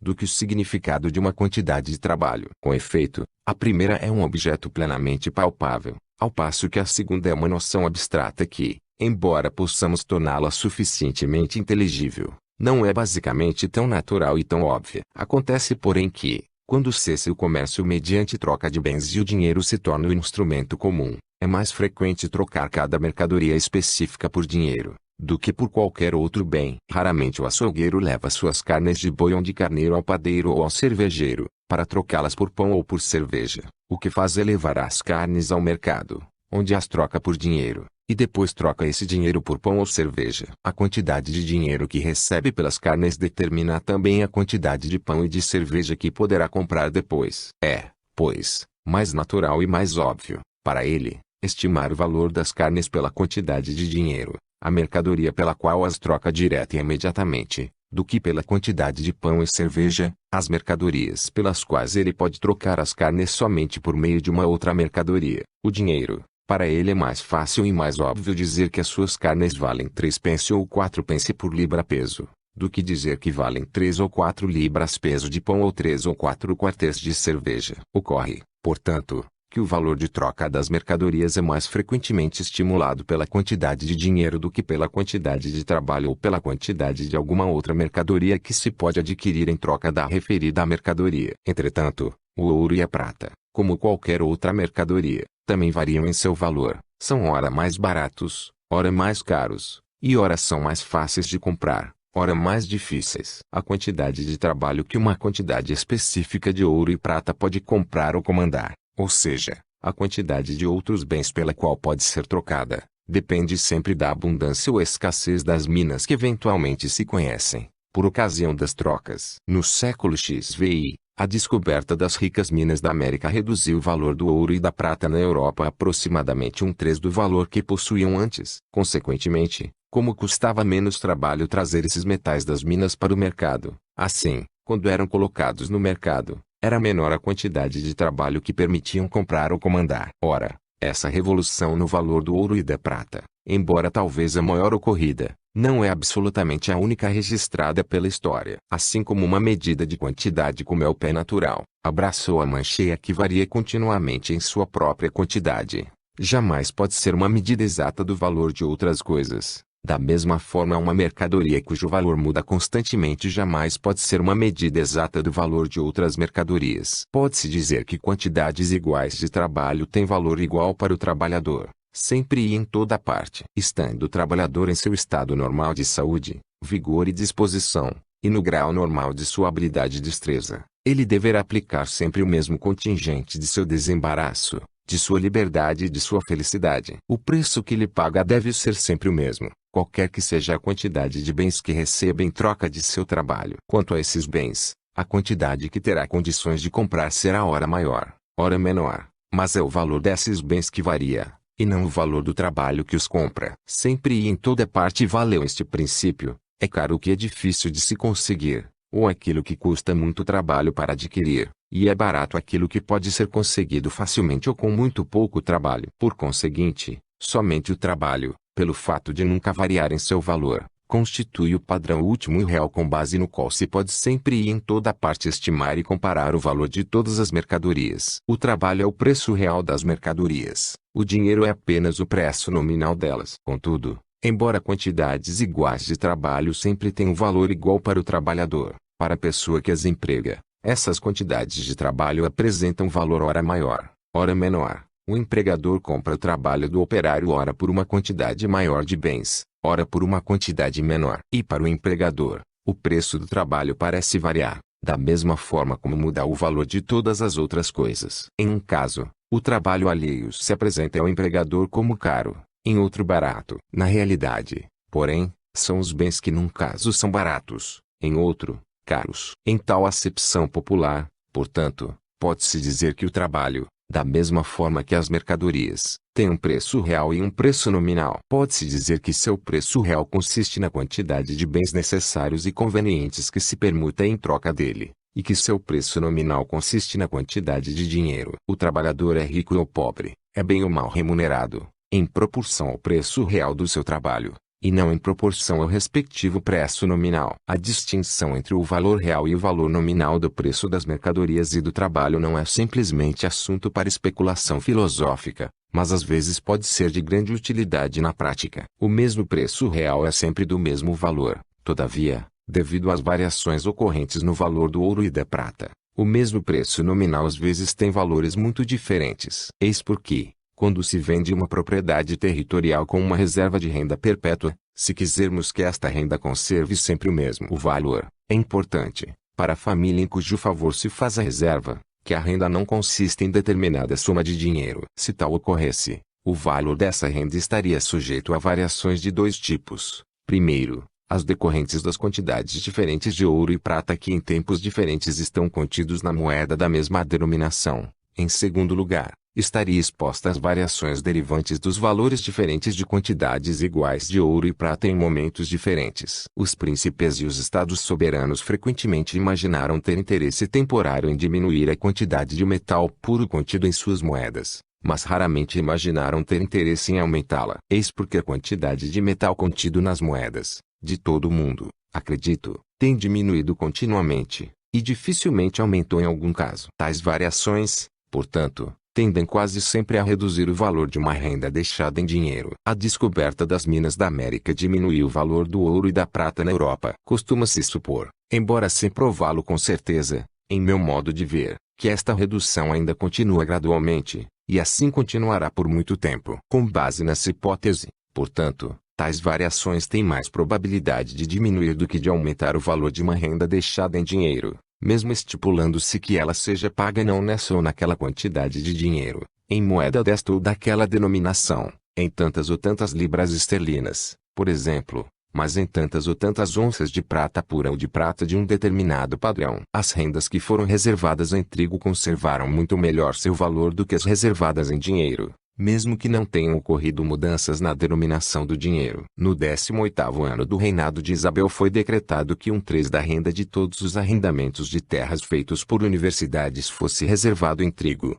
e que essa renda fosse paga em espécie ou em conformidade com os preços correntes do trigo no mercado público mais próximo. Ora, segundo o Dr. Blackstone, o dinheiro proveniente dessa renda em trigo, embora originalmente constituísse apenas 1/3 do total, na época atual representa quase o dobro do que provém dos outros 2/3. Segundo esse cálculo, portanto, as antigas rendas em dinheiro das universidades ficaram reduzidas mais ou menos a 1/4 de seu antigo valor, ou seja, valem hoje apenas pouco mais de 1/4 da quantidade de trigo que valiam antigamente. Ora, desde o reinado de Filipe de Maria a denominação do dinheiro inglês sofreu pouco ou nenhuma alteração, sendo que o mesmo número de fibras, shillings e pence tem contido quase a mesma quantidade de prata pura. Logo, essa redução do valor das rendas em dinheiro das universidades se deve inteiramente à diminuição do valor da prata. Quando a diminuição do valor da prata se associa à redução da quantidade de prata contida na moeda da mesma denominação, a perda é muitas vezes ainda maior. Na Escócia, onde a denominação da moeda passou por mudanças muito maiores do que na Inglaterra, e na França, onde as mudanças foram ainda maiores do que na Escócia, algumas rendas antigas, originariamente de grande valor, foram dessa forma reduzidas praticamente a zero. Quantidades iguais de trabalho são compradas com maior precisão, em um futuro distante, com quantidades iguais de trigo, a subsistência do trabalhador, do que com quantidades iguais de ouro ou de prata, ou talvez com quantidades iguais de qualquer outra mercadoria. Portanto, em um futuro distante, quantidades iguais de trigo terão o mesmo valor real com maior precisão, possibilitando, a quem as possui, comprar com maior precisão a mesma quantidade de trabalho alheio. Terão esse mesmo valor, digo, com maior exatidão do que quantidades iguais de praticamente qualquer outra mercadoria, já que mesmo em se tratando de trigo, quantidades iguais não terão exatamente o mesmo valor que terão quantidades iguais de trabalho. A subsistência do trabalhador, ou o preço real do trabalho, como procurarei demonstrar adiante, varia muito de acordo com as ocasiões, sendo mais liberal em uma sociedade que progride na riqueza do que em uma que está parada, e mais liberal em uma sociedade que está parada, do que em uma que está regredindo. Entretanto, qualquer outra mercadoria, em qualquer momento específico, comprará uma quantidade maior ou menor de trabalho, em proporção à quantidade de subsistência que ela pode comprar na referida ocasião. Por conseguinte, uma renda reservada em trigo está sujeita apenas às variações da quantidade de trabalho que pode ser comprada por uma determinada quantidade de trigo. Ao contrário, uma renda reservada em qualquer outra mercadoria está sujeita não somente às variações da quantidade de trabalho que se pode comprar por uma quantidade específica de trigo, mas também às variações da quantidade de trigo que se pode comprar com qualquer quantidade específica da respectiva mercadoria. Cumpre, porém, observar que, embora o valor real de uma renda em trigo varie muito menos, de um século para outro, do que o valor de uma renda em dinheiro, ele varia muito mais, de um ano para outro. O preço do trabalho em dinheiro, conforme procurarei demonstrar adiante, não flutua de ano para ano com a flutuação do preço do trigo em dinheiro, mas parece ajustar-se em toda parte, não ao preço temporário ou ocasional do trigo, mas ao seu preço médio ou comum. Por sua vez, o preço médio ou comum do trigo, como tentarei igualmente demonstrar mais adiante, é regulado pelo valor da prata, pela abundância ou escassez das minas que fornecem este metal ao mercado, ou pela quantidade de trabalho que é preciso empregar, consequentemente pela quantidade de trigo que deverá ser consumida, para fazer chegar uma determinada quantidade de prata das minas até o mercado. Ora, o valor da prata, embora por vezes varie muito de um século para outro, raramente apresenta grande variação de um ano para outro, senão que geralmente continua inalterado ou quase inalterado durante meio século ou até durante um século inteiro. Em consequência, também o preço comum e médio do trigo em dinheiro pode continuar o mesmo ou quase o mesmo durante um período tão longo, e juntamente com ele, também o preço do trabalho em dinheiro, desde que, evidentemente, a sociedade permaneça, sobre outros aspectos, em condição igual ou que esta pouco se altere. Nesse meio tempo, o preço temporário ou ocasional do trigo pode muitas vezes, em um ano, dobrar em relação ao preço do ano anterior, ou flutuar entre 25 e 50 shillings o quarter. Nota do editor, como aparecerá nas páginas seguintes, quarter é uma medida inglesa para cereais, equivalente a 1/4 do quintal, ou seja, 28 libras. Mas, quando o trigo estiver a esse preço de 50 shillings o quarter, não somente o valor nominal mas também o valor real de uma renda em trigo terá o dobro do valor que tinha quando o quarter de trigo estava a 5 shillings, ou seja, conseguirá comprar o dobro da quantidade de trabalho ou da maior parte das outras mercadorias. Em contrapartida, o preço do trabalho em dinheiro e, juntamente com ele, o da maioria das outras coisas, continuará inalterado no decurso de todas as flutuações mencionadas. Fica, pois, evidente que o trabalho é a única medida universal e a única medida precisa de valor, ou seja, o único padrão através do qual podemos comparar os valores de mercadorias diferentes, em todos os tempos e em todos os lugares. Não se pode estimar o valor real de mercadorias diferentes de um século para outro, pelas quantidades de prata pelas quais foram compradas. Não podemos estimar esse valor, de um ano para outro, com base nas quantidades de trigo. Pelas quantidades de trabalho podemos, com a máxima exatidão, calcular esse valor, tanto de um século para outro como de um ano para outro. De um século para outro, o trigo é uma medida melhor do que a prata, pois de século para século quantidades iguais de trigo poderão pagar a mesma quantidade de trabalho com maior precisão do que quantidades iguais de prata. De um ano para outro, ao contrário, a prata é uma medida melhor, já que quantidades iguais de prata podem pagar com maior precisão a mesma quantidade de trabalho. Contudo, embora o estabelecer rendas perpétuas, ou mesmo no caso de arrendamentos muito longos, possa ser útil distinguir entre o preço real e o preço nominal, esta distinção não tem utilidade nas transações de compra e venda, as mais comuns e normais da vida humana. No mesmo tempo e no mesmo lugar, o preço real e o preço nominal de todas as mercadorias estão exatamente em proporção um com o outro. Por exemplo, quanto mais ou quanto menos dinheiro se receber por uma mercadoria qualquer no mercado de Londres, tanto mais ou tanto menos trabalho se poderá, no mesmo tempo e no mesmo lugar, comprar ou comandar. No mesmo tempo e lugar, portanto o dinheiro é a medida exata do valor real de troca de todas as mercadorias. Assim é, porém, somente no mesmo tempo e no mesmo lugar. Embora em lugares distantes não haja proporção regular entre o preço real e o preço em dinheiro das mercadorias, o comerciante que leva bens de um lugar para outro só precisa considerar o preço em dinheiro, ou a diferença entre a quantidade de prata pela qual os compra e aquela pela qual tem probabilidade de vendê-los. Meia onça de prata em Cantão, na China, pode comandar uma quantidade maior de trabalho de artigos necessários e convenientes para a vida, do que uma onça em Londres. Portanto, uma mercadoria que se vende por 2 onças de prata em Cantão pode ser lá realmente mais cara, de importância real maior para a pessoa que a possui lá, do que uma mercadoria que se vende por 2 onças em Londres ou é para a pessoa que a possui em Londres. Se, porém, uma comerciante londrina puder comprar em Cantão, por 2 onças de prata, uma mercadoria que depois pode vender em Londres por 1 onça, ganhará 100% no negócio, exatamente tanto quanto se 1 onça de prata tivesse em Londres exatamente o mesmo valor que em Cantão. Não importa para ele se 2 onças de prata em Cantão lhe teria permitido comprar mais trabalho e quantidade maior de artigos necessários ou convenientes para a vida do que 1 onça em Londres. 1 onça de prata em Londres sempre lhe permitirá comandar o duplo da quantidade de trabalho e de mercadorias, em relação ao que lhe poderia permitir 2 onças de prata em Cantão.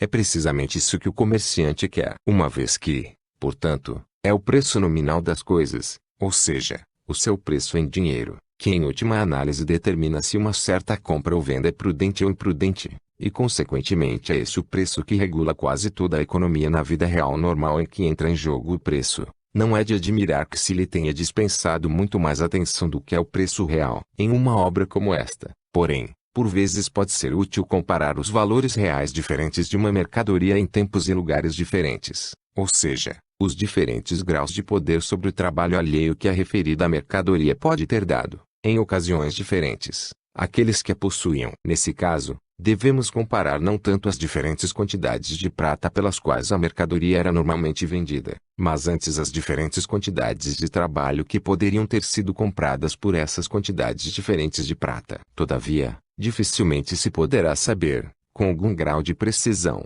os preços correntes do trabalho em tempos e lugares distantes. Os do trigo, embora só tenham sido registrados com regularidade em certos lugares, geralmente são mais bem conhecidos e foram anotados com maior frequência pelos historiadores e outros escritores. Geralmente, pois, temos que contentar-nos com esses preços, não como se estivessem sempre exatamente na mesma proporção que os preços correntes do trabalho, mas como sendo a maior aproximação que geralmente se pode ter em relação a essa proporção. Mais adiante terei ocasião de fazer várias comparações desse tipo. À medida que avançava a indústria, as nações comerciantes consideraram conveniente cunhar dinheiro-moeda em metais diferentes, em ouro para pagamentos maiores, em prata para compras de valor moderado e em cobre, ou outro metal menos nobre, para as compras de valor ainda menor. Todavia, sempre consideraram um desses metais como sendo a medida ou o padrão de valor mais peculiar do que o dos outros dois metais. Essa preferência parece geralmente haver sido dada àquele metal que havia sido o primeiro a ser usado por essas nações como instrumento de comércio. Tendo uma vez começado a utilizar esse metal como seu padrão,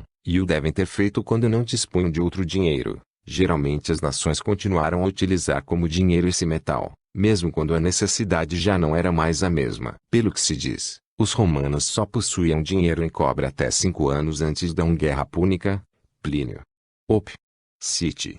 Livro 33º. Capitão I. Quando então começaram pela primeira vez a cunhar moeda em prata. Por isso, ao que parece, o cobre continuou, mesmo depois disso, a vigorar sempre como a medida de valor na República Romana. Em Roma todos os cálculos eram feitos ou em asses ou em sestércios e na mesma moeda eram também computadas todas as propriedades fundiárias. Ora, o asse sempre foi a denominação de uma moeda de cobre. A palavra sestertil significa 2 asses. Embora, portanto, originalmente o sestércio fosse uma moeda de prata, seu valor era calculado em cobre. Em Roma, quem possuísse muito dinheiro, era mencionado como tendo muito cobre de outras pessoas. As nações nórdicas que se estabeleceram sobre as ruínas do Império Romano parecem ter adotado desde o início o dinheiro de prata, e não ter conhecido moedas de ouro ou de cobre por muito tempo depois. Havia moedas de prata na Inglaterra, ao tempo dos Saxões, mas poucas moedas de ouro até a época de Eduardo III, e nenhuma moeda de cobre até a de Jaime I, da Grã-Bretanha. Na Inglaterra, portanto, e em todas as outras nações europeias modernas, pelas mesmas razões, como acredito, todos os cálculos e a contabilidade são feitos em prata, sendo em prata que também se computa geralmente o valor de todos os bens e propriedades. Quando queremos expressar o valor da fortuna de alguém, raramente mencionamos o número de guineus. O que fazemos é mencionar o número de libras esterlinas que supostamente se daria pela fortuna. Inicialmente, em todos os países, creio, um pagamento legal corrente só podia ser feito na moeda do metal que era particularmente considerado como padrão ou medida de valor. Na Inglaterra, o ouro não era inicialmente considerado como moeda corrente, ainda muito tempo depois de haver moedas de ouro. A proporção entre os valores do ouro e da prata não era determinada por lei pública ou por proclamação, mas sua fixação era deixada ao encargo do mercado. Se um devedor oferecia pagamento em ouro, o credor podia simplesmente recusar este pagamento, ou então aceitá-lo, mas o valor era acordado entre as duas partes. Atualmente, o cobre não é moeda legal, a não ser como troco para moedas de prata menores. Nessa conjuntura, a diferenciação entre o metal que era o padrão e o metal que não era constituía algo mais que uma distinção nominal. No decorrer do tempo, e à medida em que as pessoas se familiarizavam cada vez mais com o uso dos diversos metais em moeda, e consequentemente também com a proporção existente entre os valores respectivos, considerou-se conveniente, na maioria dos países, conforme acredito, fixar com segurança essa proporção, sancionando por lei, por exemplo, que um guinéu de tal peso e tal quilate equivale a 21 shillings, ou seja, representa um pagamento legal para um débito desse montante. Nessa situação, e enquanto durar uma proporção regulamentada desse tipo, a distinção entre o metal padrão e o metal que não é padrão toma-se pouco mais do que uma distinção nominal. Todavia, se houver qualquer mudança nessa proporção regulamentada, novamente a distinção toma-se, ou ao menos parece tornar-se, algo mais do que uma distinção puramente nominal. Se, por exemplo, o valor de um guinéu regulamentado fosse reduzido para 20 shillings, ou subisse para 22 shillings, sendo todos os cálculos e a contabilidade feitos em moeda prata e quase todas as obrigações de débito sendo expressos na mesma moeda, a maior parte dos pagamentos poderia ser feita com a mesma quantidade de moeda prata que antes. Todavia, seriam necessárias quantidades muito diferentes de moeda ouro, uma quantidade maior em um caso, e uma quantidade menor no outro. O valor da prata variaria menos que o do ouro. A prata serviria para medir o ouro, mas não vice-versa. O valor do ouro pareceria depender da quantidade de prata pela qual seria trocado, ao passo que o valor da prata não pareceria depender da quantidade de ouro pela qual seria trocaria. Essa diferença, porém, dever-se-ia toda ela ao costume de contabilizar e exprimir o montante de todas as somas, grandes e pequenas, em moeda prata, e não em moeda ouro. Uma das notas promissórias do Sr. Drummond, de 25 ou 50 guinéus, continuaria a poder ser paga, após uma alteração desse tipo, com 25 ou 50 guinéus, Da mesma forma que antes. Após tal mudança, a nota poderia ser paga com a mesma quantidade de ouro que antes, mas com quantidades muito diferentes de prata. No pagamento dessa nota, o valor de ouro será menos variável do que o da prata. O ouro mediria o valor da prata, mas não vice-versa. No caso de se generalizar o costume de contabilizar e de expressar dessa forma notas promissórias e outras obrigações em dinheiro, o ouro, e não a prata, seria considerado como um metal padrão para medir o valor. Na realidade, enquanto perdurar alguma proporção regulamentada entre os respectivos valores dos diferentes metais em dinheiro, o valor dos metais mais preciosos determina o valor de todo o dinheiro.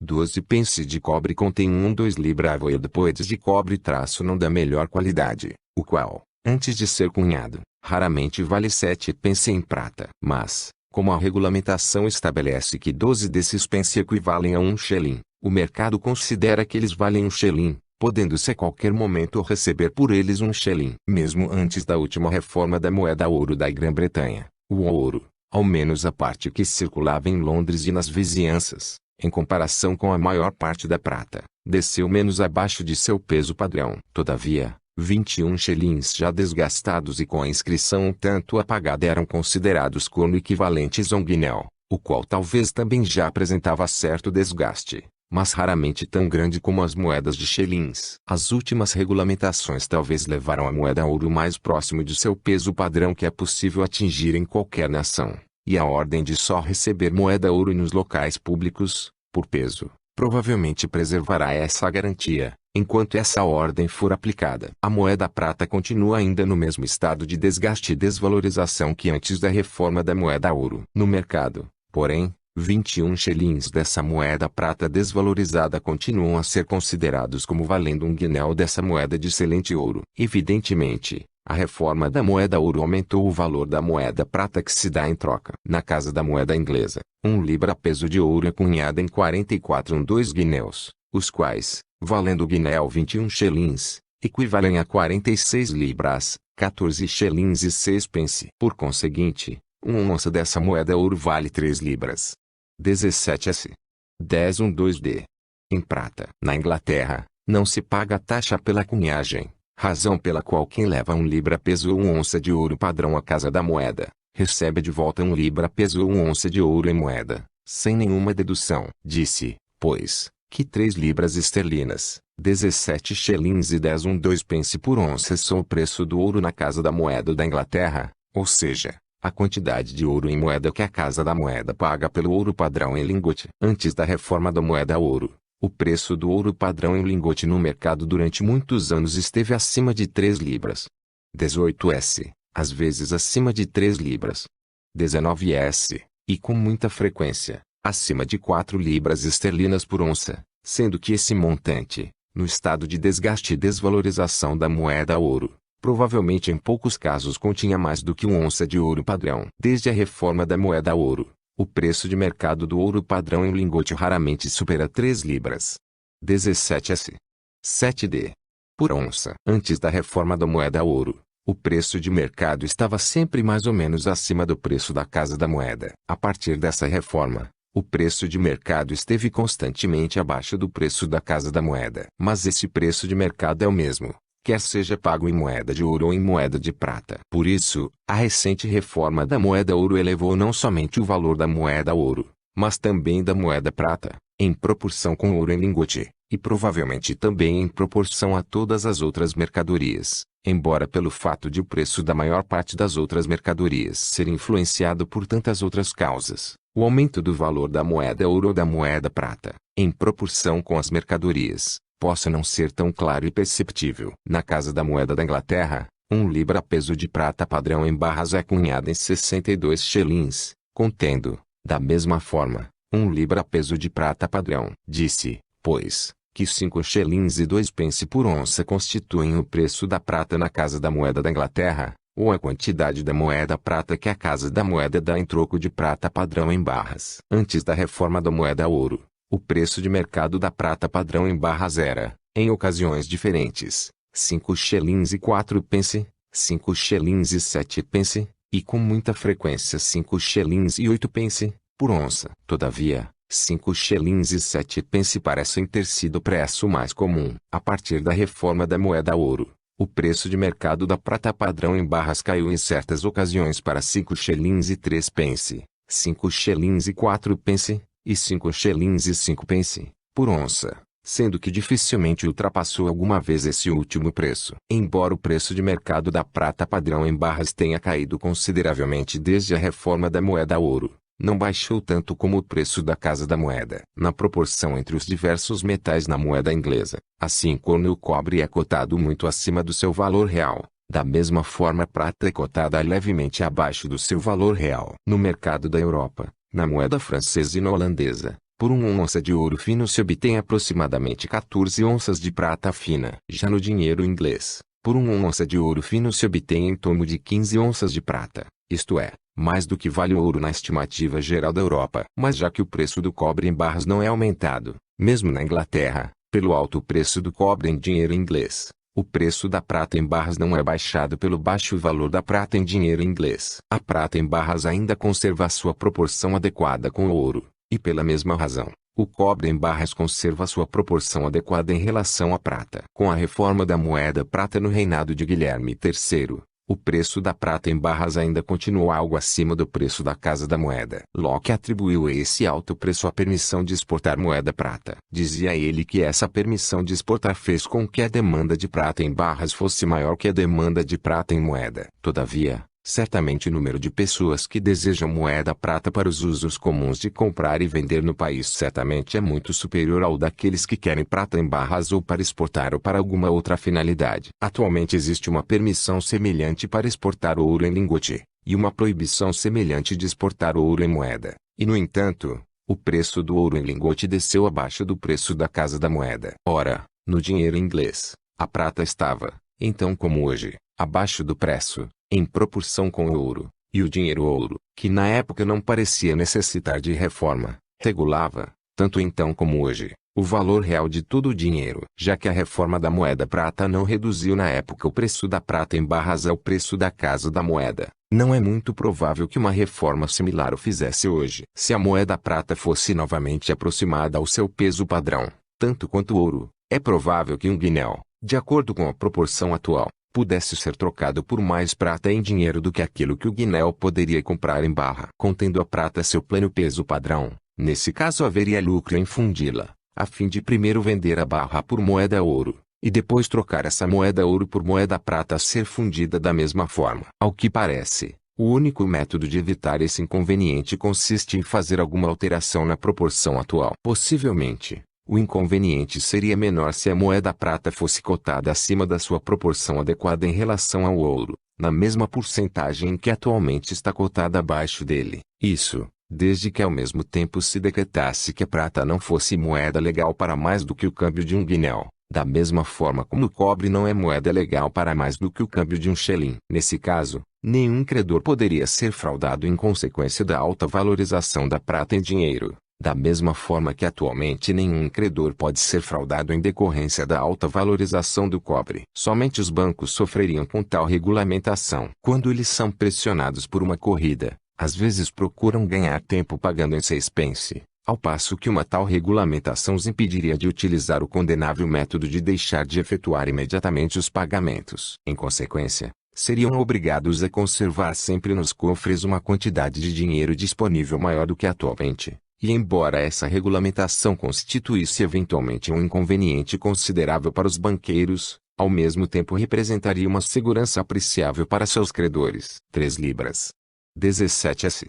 E 10,12d. Preço do ouro na Casa da Moeda, certamente não contém, mesmo em nossa excelente moeda ouro atual, mais do que 1 onça de ouro padrão, e poder-se-ia pensar, portanto, que essa quantia não possa comprar mais ouro padrão em lingotes do que isso. Mas o ouro em moeda é mais conveniente do que o ouro em lingote, e embora na Inglaterra a cunhagem seja livre, o ouro que é levado em lingote à Casa da Moeda raramente pode ser restituído em dinheiro ao proprietário antes de algumas semanas, e no ritmo atual de operação da Casa da Moeda, isso não poderia ocorrer antes de vários meses. Essa demora equivale a certa taxa ou imposto, fazendo com que o ouro em dinheiro tenha valor algo maior do que uma quantidade igual de ouro em barra. Se no sistema monetário inglês a prata fosse cotada de acordo com a sua proporção adequada em relação ao ouro, o preço da prata em barras provavelmente cairia abaixo do preço da Casa da Moeda, mesmo sem nenhuma reforma da moeda prata, e até o valor das atuais moedas de prata, já tão desgastadas pelo uso, seria regulado pelo valor da excelente moeda ouro pela qual podem ser cambiadas. Provavelmente, a introdução de uma pequena taxa cobrada pela cunhagem, tanto de ouro como de prata, aumentaria ainda mais a superioridade desses metais em moeda, em relação a uma quantidade igual de cada um desses dois metais em barra. Nesse caso, a cunhagem aumentaria o valor do metal cunhado em proporção à extensão dessa pequena taxa, pela mesma razão que a moda aumenta o valor das bachelas de prata ou ouro em proporção com o preço dessa moda. A superioridade da moeda sobre o metal em barras evitaria a fusão das moedas e desestimularia a sua exportação. E se, por alguma exigência do bem-estar público, se tomasse necessário exportar as moedas, a maior parte delas voltaria logo, espontaneamente. No exterior, essas moedas só poderiam ser vendidas pelo seu peso em barras. Em nosso país, elas poderiam ser vendidas por mais do que isso. Por conseguinte, haveria um lucro em reconduzi-las ao país. Na França,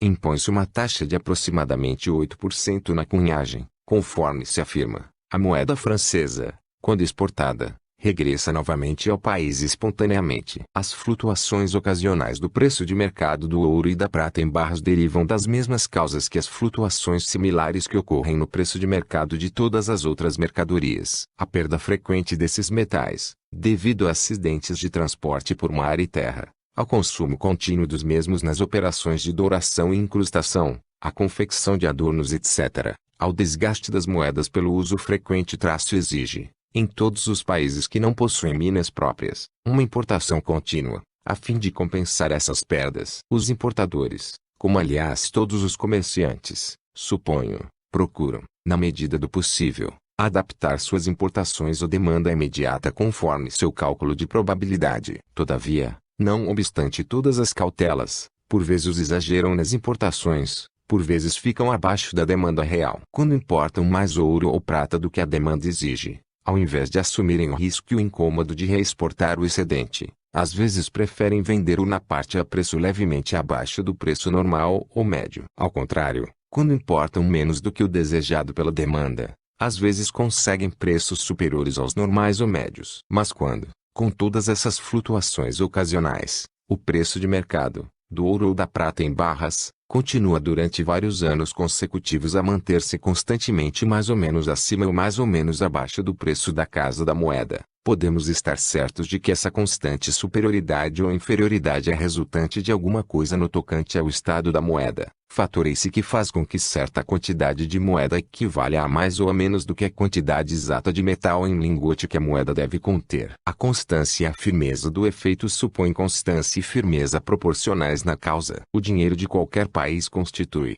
em qualquer tempo e lugar específico, uma medida mais ou menos acurada do valor, conforme a moeda corrente compatibilizar mais ou menos exatamente com seu padrão, ou seja, conforme ela contiver com precisão maior ou menor a quantidade exata de ouro puro ou prata pura que deve conter. Se, por exemplo, na Inglaterra, 44,2 guineus contivessem exatamente 1 libra peso de ouro padrão, ou 11 onças de ouro fino e 1 onça de ouro liga, a moeda ouro na Inglaterra seria uma medida tão precisa do valor efetivo das mercadorias a qualquer tempo e lugar, quanto a natureza das coisas permitisse. Se, ao contrário, devido à fricção constante e ao uso, 44,2 guineus geralmente contiverem menos do que 1 libra peso de ouro padrão, e a diminuição for maior em algumas peças do que em outras, o dinheiro como medida do valor estará sujeito ao mesmo tipo de imprecisão ao qual estão expostos normalmente todos os outros pesos e medidas. Já que raramente acontece que as moedas estejam totalmente de acordo com o padrão,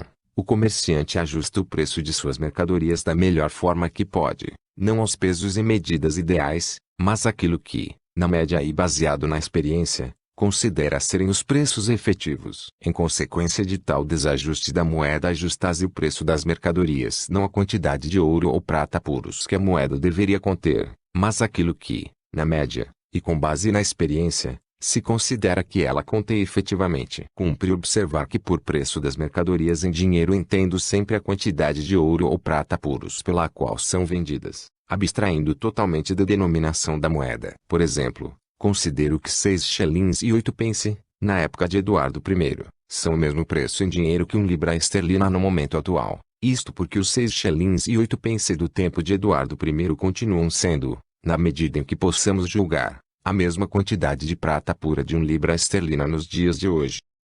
Capítulo 6. Fatores que compõem o preço das mercadorias. No estágio antigo e primitivo que precede ao acúmulo de patrimônio ou capital e a apropriação da terra, a proporção entre as quantidades de trabalho necessárias para adquirir os diversos objetos parece ser a única circunstância capaz de fornecer alguma norma ou padrão para trocar esses objetos uns pelos outros. Por exemplo, se em uma nação de caçadores abater um castor custa 2 vezes mais trabalho do que abater um cervo, um castor deve ser trocado por, ou então, vale, 2 cervos. É natural que aquilo que normalmente é o produto do trabalho de 2 dias ou de 2 horas vale o dobro daquilo que é produto do trabalho de 1 dia ou 1 hora. Se um tipo de trabalho for mais duro que o outro, naturalmente deve-se deixar uma margem para essa maior dureza. Nesse caso, o produto de 1 hora de trabalho de um tipo frequentemente pode equivaler ao de 2 horas de trabalho de outro. Ou então, se um tipo de trabalho exige um grau incomum de destreza e engenho, a estima que as pessoas têm por esses talentos naturalmente dará ao respectivo produto um valor superior àquele que seria devido ao tempo nele empregado. Tais talentos raramente podem ser adquiridos senão mediante longa experiência e o valor superior do seu produto muitas vezes não pode consistir em outra coisa senão numa compensação razoável pelo tempo em trabalho despendidos na aquisição dessas habilidades. Em sociedades desenvolvidas,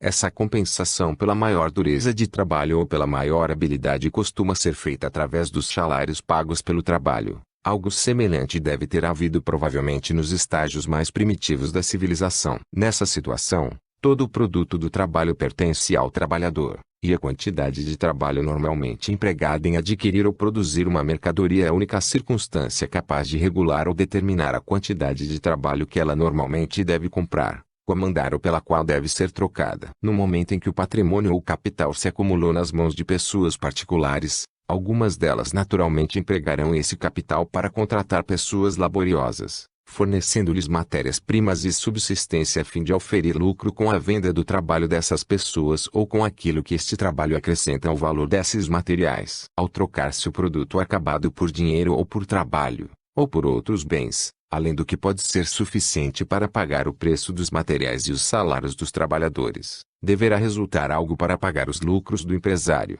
pelo seu trabalho e pelo risco que ele assume ao empreender esse negócio. Nesse caso, o valor que os trabalhadores acrescentam aos materiais desdobra-se, pois, em 2 partes ou componentes, sendo que a primeira paga os salários dos trabalhadores, e a outra, os lucros do empresário, por todo o capital e os salários que ele adianta no negócio. Com efeito, o empresário não poderia ter interesse algum em empenhar esses bens, se não esperasse da venda do trabalho de seus operários algo mais do que seria o suficiente para restituir-lhe o estoque, patrimônio ou capital investido. Por outro lado, o empresário não poderia ter interesse algum em empregar um patrimônio maior, em lugar de um menor, caso seus lucros não tivessem alguma proporção com a extensão do patrimônio investido. Poder-se-ia talvez pensar que os lucros do patrimônio não passam de uma designação diferente para os salários de um tipo especial de trabalho, isto é, o trabalho de inspecionar e dirigir a empresa. No entanto, trata-se de 2 coisas bem diferentes. O lucro é regulado por princípios totalmente distintos, não tendo nenhuma proporção com a quantidade, a dureza ou engenho desse suposto trabalho de inspecionar e dirigir, e totalmente regulado pelo valor do capital ou patrimônio empregado, sendo o lucro maior ou menor em proporção com a extensão desse patrimônio. Suponhamos, por exemplo, que em determinada localidade, em que o lucro anual normal do patrimônio empenhado em manufatura é de 10%, existam 2 manufaturas diferentes, que empregam, cada uma delas, 20 operários, recebendo cada um 15 libras esterlinas por ano, ou seja, tendo cada uma das 2 manufaturas uma despesa de 300 libras esterlinas por ano para pagar os operários. Suponhamos também que os materiais usados e as matérias-primas processadas anualmente pela primeira manufatura sejam pouco refinadas e custem apenas 700 libras esterlinas, ao passo que as matérias-primas utilizadas pela segunda são mais refinadas e custam 7.000 libras esterlinas. Nesse caso, o capital anual empregado na primeira é de apenas 1.000 libras, ao passo que o capital empenhado na segunda será de 7.300 libras esterlinas. A taxa de 10%, portanto, o primeiro empresário esperará um lucro anual aproximado de apenas 100 libras, enquanto o segundo esperará um lucro anual de 730 libras esterlinas. Todavia, embora seus lucros sejam muito diferentes, seu trabalho de inspeção e direção pode ser quase ou totalmente igual. Em muitas manufaturas grandes, esse trabalho de inspeção e direção é confiado a algum funcionário de relevo. Seus salários expressam adequadamente o valor desse tipo de trabalho. Embora ao empregar esses funcionários geralmente se considere, até certo ponto, não somente seu trabalho e sua habilidade, mas também a confiança que neles se deposita. Esses fatores nunca têm uma proporção regular cuja administração eles supervisionam, e o proprietário desse capital, embora fique assim quase isento desse trabalho, continua a esperar que seus lucros mantenham uma proporção regular com seu capital. Por conseguinte,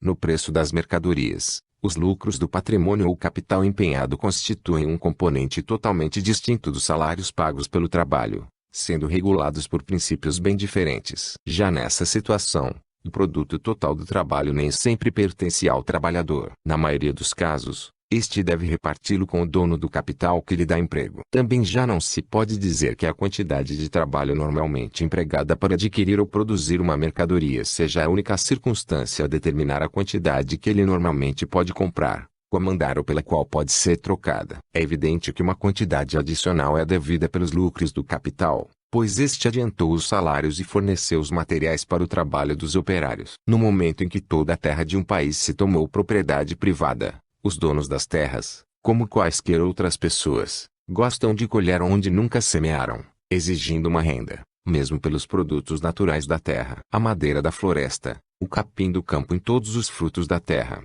os quais, quando a terra era comum a todos, custavam ao trabalhador apenas o trabalho de apanhá-los. A partir dessa nova situação tem o seu preço onerado por algo mais, inclusive para o trabalhador. Ele passa a ter que pagar pela permissão de apanhar esses bens, e deve dar ao proprietário da terra uma parte daquilo que o seu trabalho colhe ou produz. Essa porção, ou, o que é a mesma coisa, o preço dessa porção, constitui a renda da terra, constituindo, no caso da maior parte das mercadorias, um terceiro componente do preço. Importa observar que o valor real dos diversos componentes do preço é medido pela quantidade de trabalho que cada um deles pode comprar ou comandar. O trabalho mede o valor não somente daquela parte do preço que se desdobra em trabalho efetivo, mas também daquela representada pela renda da terra, e daquela que se desdobra no lucro devido ao empresário. Em toda a sociedade, o preço de qualquer mercadoria, em última análise, se desdobra em um ou outro desses três fatores,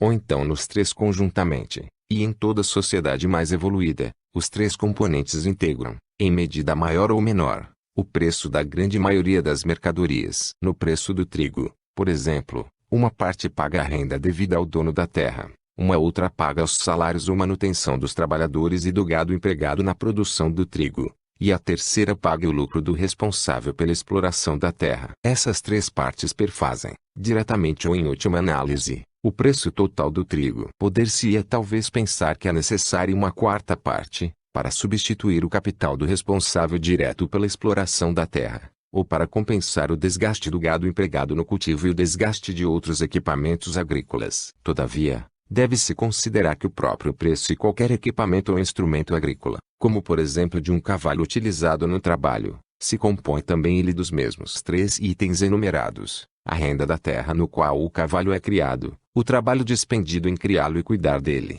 e os lucros do responsável pela exploração da terra, que adianta tanto a renda da terra como os salários do trabalho. Eis porque, embora o preço do trigo possa pagar o preço e a manutenção do cavalo, o preço total continua a desdobrar-se, diretamente ou em última análise, nos três componentes: renda da terra, trabalho e lucros. No preço da farinha de trigo ou de outras farinhas temos que acrescentar ao preço do trigo os lucros do moleiro e os salários de seus empregados. No preço do pão, os lucros do padeiro e os salários de seus empregados. E no preço de ambos, temos que acrescentar o trabalho necessário para transportar o trigo da casa do agricultor para o moinho, e do moinho para a padaria, juntamente com os lucros daqueles que adiantam os salários correspondentes àquele trabalho. O preço do linho em estado bruto desdobra-se nos mesmos três componentes que perfazem o preço do trigo. No preço do tecido de linho, é preciso acrescentar a esse preço os salários do preparador, do fiandeiro, do tecelão, do branqueador, etc., além dos lucros de seus respectivos empregadores. Quanto mais determinada a mercadoria sofre uma transformação manufatureira, a parte do preço representada pelos salários e pelo lucro se torna maior em comparação com a que consiste na renda da terra. Com o progresso da manufatura, não somente cresce o volume de lucros,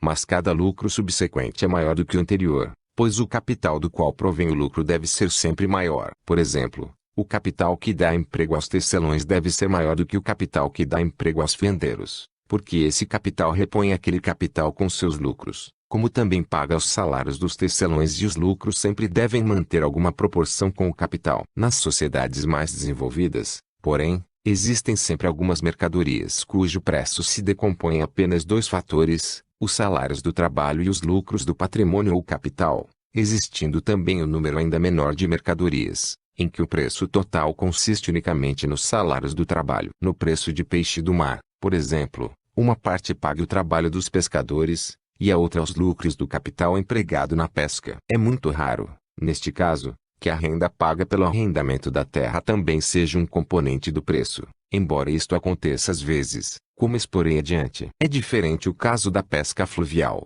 Ao menos na maior parte dos países da Europa, a pesca de salmão paga uma renda, a qual, embora no caso não se possa propriamente denominá-la renda por arrendamento de terra, faz parte do preço de um salmão, tanto quanto os salários e o lucro. Em algumas regiões da Escócia, certas pessoas se ocupam com juntar, ao longo da praia, essas pedrinhas variegadas comumente conhecidas sob o nome de Scotch Pebbles. O preço que o canteiro lhes paga é simplesmente o salário de seu trabalho. No caso, nem a renda da terra nem o lucro fazem parte do preço. Entretanto, o preço total de uma mercadoria ainda deve, em última análise, constar de algum dos três componentes citados, ou dos três conjuntamente, visto que tudo o que restar desse preço total, depois de pagos a renda da terra e o preço de todo o trabalho empregado em obter a matéria-prima, em fabricar a mercadoria e levá-la ao mercado, necessariamente será o lucro de alguém. Assim como o preço ou valor de troca de cada mercadoria especifica, considerada isoladamente, se decompõe em algum dos três itens ou nos três conjuntamente. Da mesma forma, o preço ou valor de troca de todas as mercadorias que constituem a renda anual completa de um país, considerando-se as mercadorias em seu complexo total, deve decompor-se nos mesmos três itens, devendo esse preço ser dividido entre os diferentes habitantes do país, ou como salários pelo trabalho, como lucros do capital investido, ou como renda da terra. Assim sendo, o que é anualmente obtido ou produzido pelo trabalho de cada sociedade, ou, o que é a mesma coisa, o preço total disso, é originariamente distribuído entre alguns dos membros da sociedade. Salários, lucro e renda da terra, eis as três fontes originais de toda a receita ou renda, e de todo o valor de troca. Qualquer outra receita ou renda provém, em última análise, de um ou de outro desses três fatores. Todo aquele que aufere sua renda de um fundo que lhe pertence necessariamente aufere de seu trabalho, de seu patrimônio ou de sua terra. A renda auferida do trabalho denomina-se salário. A renda auferida do patrimônio ou capital, pela pessoa que o administra ou emprega, chama-se lucro. A renda auferida por uma pessoa que não emprega ela mesma seu capital, mas o empresta a outra, denomina-se juros ou uso do dinheiro. É a compensação que o tomador paga a quem empresta, pelo lucro que pode auferir fazendo uso do dinheiro. Naturalmente, uma parte desse lucro pertence ao tomador, que assume o risco e arca com o incômodo de empregar o dinheiro, e a outra parte pertence a quem faz o empréstimo, proporcionando ao tomador a oportunidade de auferir seu lucro. Os juros do dinheiro são sempre uma renda derivativa, a qual, se não for paga do lucro auferido do uso do dinheiro, deve ser paga de alguma outra fonte de renda, a não ser que talvez o tomador seja um esbanjador que contrai-o na segunda dívida para pagar os juros da primeira. A renda auferida integralmente do arrendamento da terra é denominada renda fundiária, pertencendo ao dono da terra. A renda do arrendatário provém em parte de seu trabalho e em parte de seu capital. Para ele, a terra é somente um instrumento que lhe permite ganhar os salários de seu trabalho e tirar lucro de seu próprio capital. Todas as taxas, impostos, e toda a renda ou receita fundada neles, todos os salários, pensões e anuidades de qualquer espécie, em última análise provém de uma ou outra dessas três fontes originais de renda, sendo pagos, direta ou indiretamente, pelos salários do trabalho, pelos lucros do capital ou pela renda da terra. Quando esses três tipos de renda pertencem a pessoas diferentes, são distinguidos prontamente, mas quando pertencem os três à mesma pessoa, por vezes são confundidos entre si, ao menos no linguajar comum. Uma pessoa que cultiva uma parte de sua própria terra, depois de pagar as despesas do cultivo, deve receber tanto a renda que cabe ao proprietário da terra quanto o lucro de quem a explora. Tal pessoa propende, porém, a considerar como lucro os ganhos todos, confundindo assim a renda da terra com o lucro. Ao menos no linguajar comum. Estão nessa situação a maioria dos nossos plantadores norte-americanos e da Índia Ocidental. A maior parte deles cultiva sua própria terra, razão pela qual raramente ouvimos falar da renda dessas terras,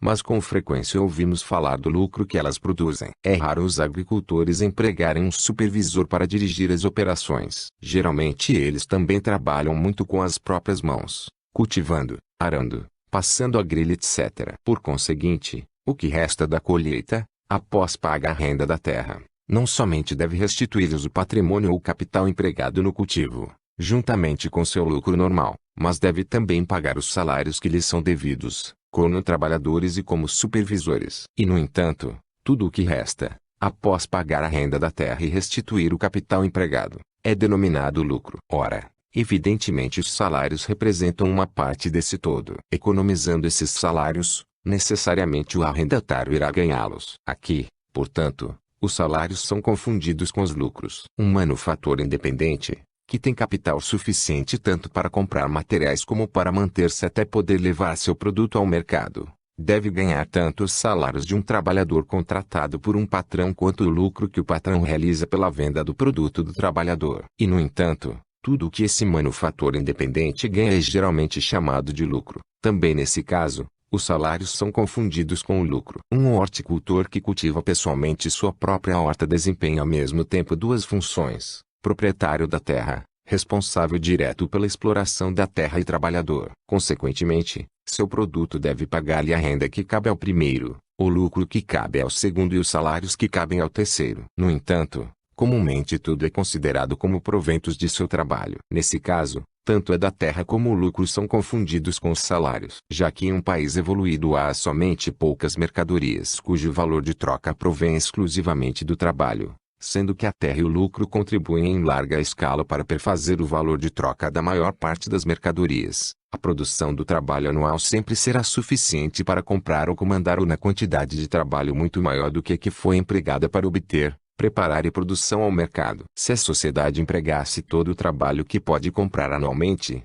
já que a cada ano aumentaria consideravelmente a quantidade de trabalho, a produção de cada ano sucessivo teria um valor muito superior ao da produção do ano anterior. Entretanto, não existe país algum em que toda a produção anual seja empregada na manutenção dos trabalhadores ativos. Em toda parte, os ociosos consomem grande parte desta produção. De acordo, pois, com as diferentes proporções em que a produção anual é a cada ano dividida entre os ativos e os ociosos, o valor comum ou médio dessa produção deverá, de um ano para outro, aumentar, diminuir ou permanecer inalterado.